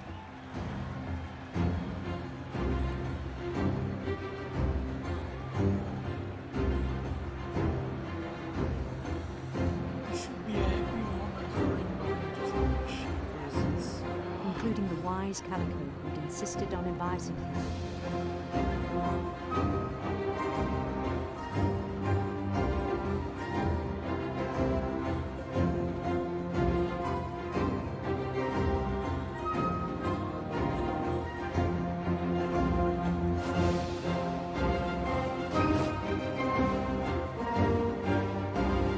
His queen waited, holding his crown.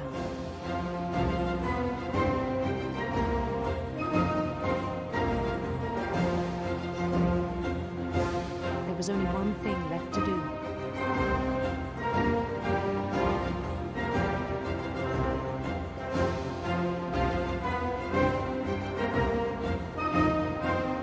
Bend down his head.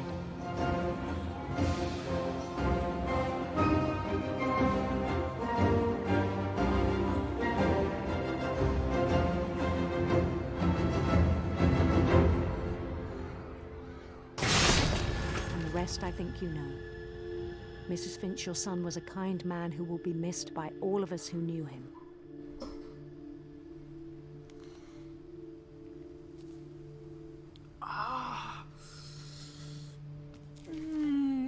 Shivers?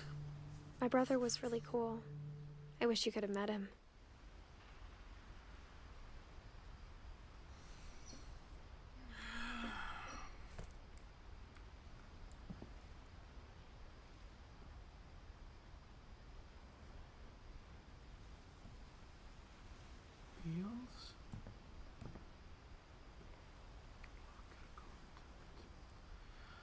Jesus fucking Christ, I have shivers.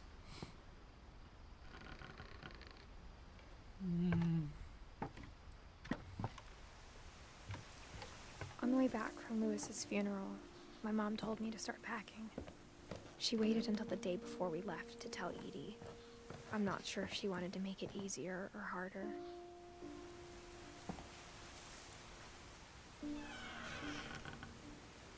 I wish we'd stayed.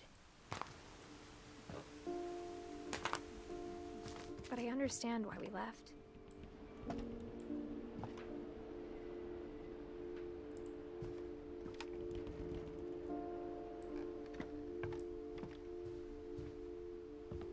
My mom ended up leaving everything behind.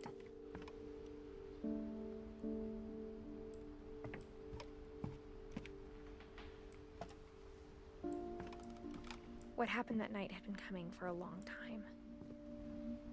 Maybe it should have come sooner.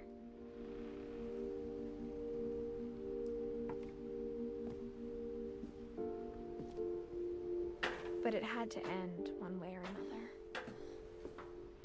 All that's left now is to tell you about that last night.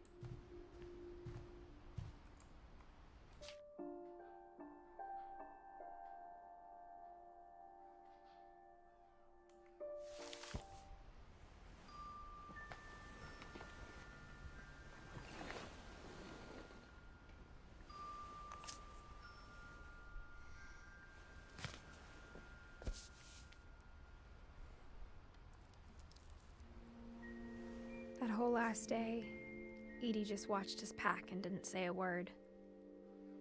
Until supper, when she raised her glass and said, "To our final night together, and all our final nights apart." Grandma, you know what I said about alcohol. Some of your medications are very Edith, specific. I left a present for you in the hallway. Why don't you go open it? The grown-ups have to argue now. I'm sorry, you're right. We're all leaving tomorrow. Let's just enjoy our last... I'm not leaving. Edith, you're excused.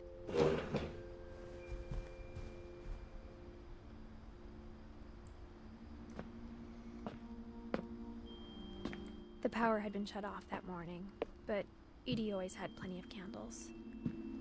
When my mom sealed the library, I don't think she knew about the other entrance. Or that Edie had a key to it.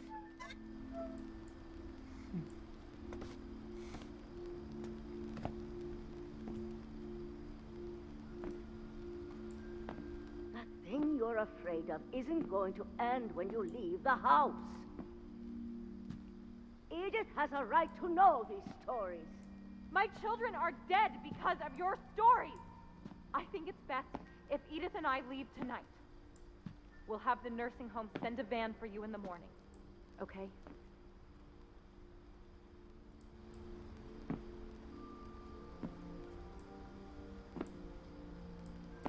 She was the oldest of the Finch, because she remembered the stories.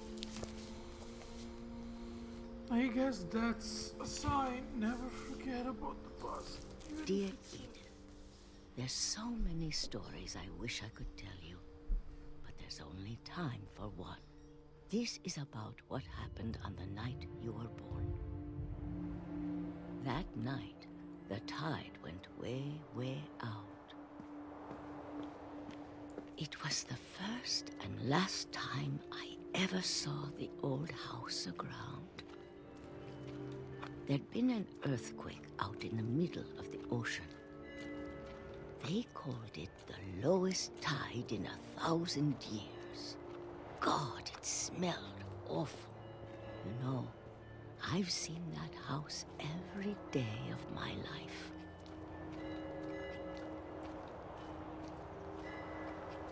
But I never thought I'd go back to it. When the fog rolled in, I lost my way.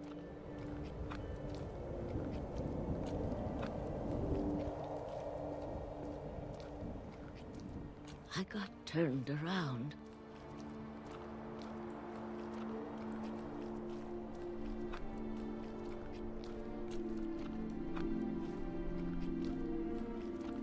For a while, I wandered.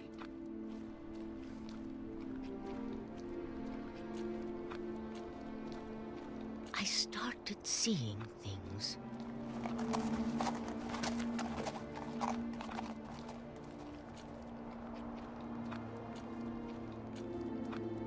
Things I'd forgotten had ever existed.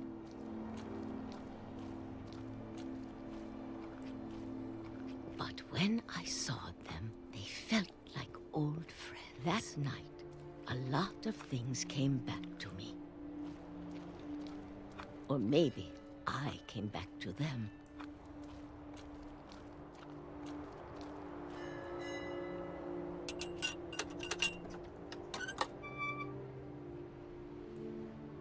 Things I can't explain, but that I need you to try and... Edith, what are you doing in here?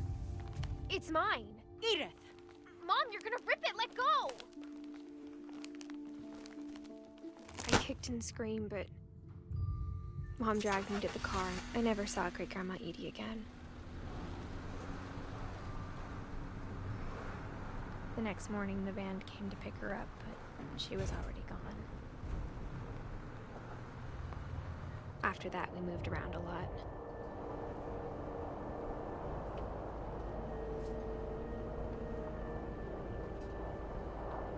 We both tried to make the best of it.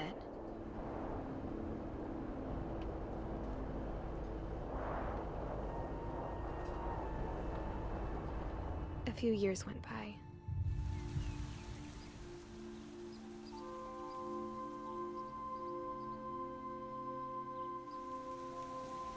My mom doesn't like to talk about it. But she started getting sick a lot. The rest happened pretty quickly.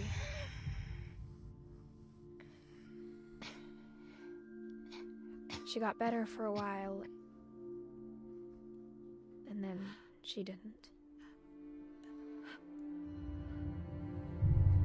And then I was alone.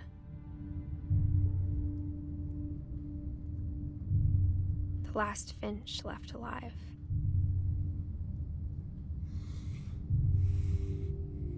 Until I found out about you. I'm still not sure what to tell you about all this. If we lived forever, maybe we'd have time to understand things.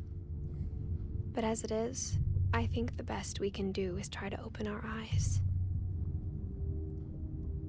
And appreciate how strange and brief all of this is.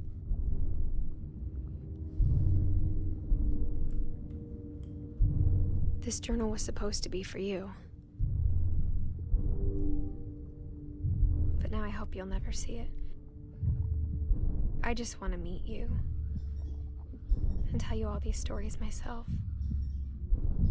But I guess if you're reading this now, things didn't work out that way.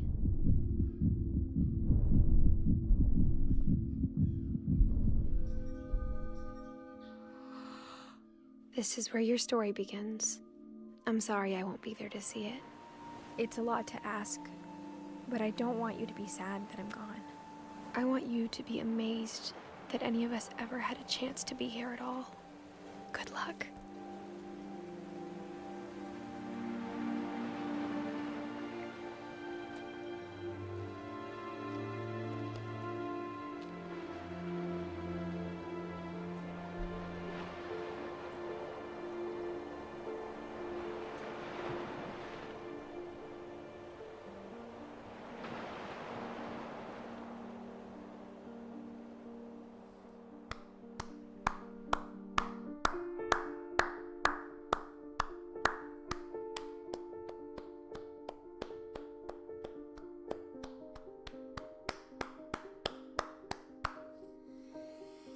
Whoa, that was...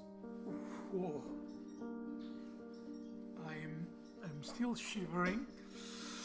Jesus Christ.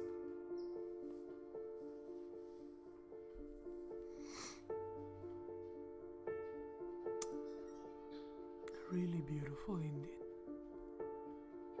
Sad, but beautiful.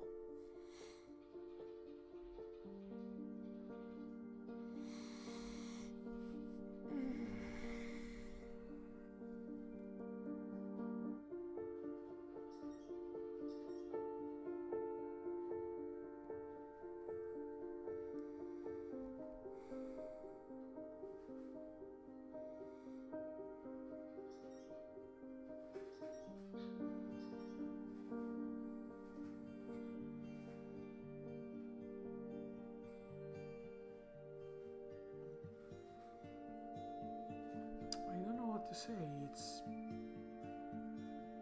short, but very intense. I've watched gameplays of this, and it's not the same thing as playing it. Playing it is just another thing. Just the fact of being there, seeing things happen, be part of it, like, you know, the thing with the frog of the little baby, and you understand that it's part of your fault. Made you feel that way, but at the same time, you know that it wasn't inedible. It was just a fact. It did. Not your fault. This story was already written. You just see it from another perspective, and it is truly amazing. It's a very short game, but I really recommend it. Great songs, a lot of art in general. Works is pretty hard, and he deserves more love. So go on Epic Games and download it by yourself, because it is a really great game and it really deserves more love. I'm gonna re-upload the entire live stream on YouTube, on the channel you can find in the description if you wanna see it by yourself. I'm not talking very much, but the game, it's wow. It's a very interesting and deserving of love game. I say thanks to Sinergo, an Italian YouTuber that made the original, let's say, gameplay where I see this game, and I'm proud of having played this, and I really hope that I can play it again.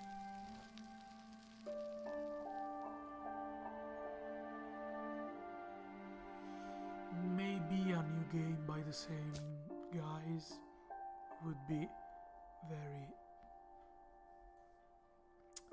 very interesting.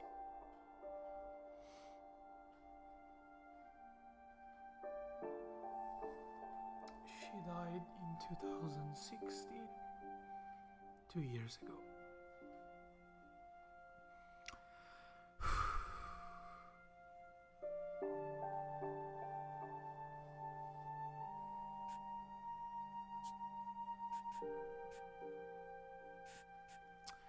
Very splendid game. Well, see you into the next live stream, even if no one sees this, and I don't know what to say.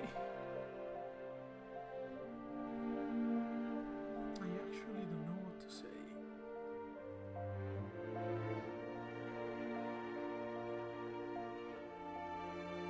I'm just happy that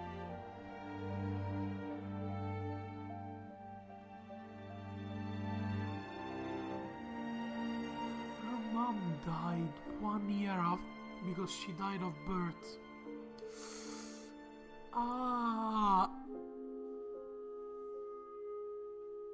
She was pregnant. He born and she died because of it. 1999, 17. I was 18 years old. Wow. Okay. Thank you for following this live stream. I hope you enjoyed, even if you didn't, because I was alone the whole time, lol. We will see each other next time. Goodbye.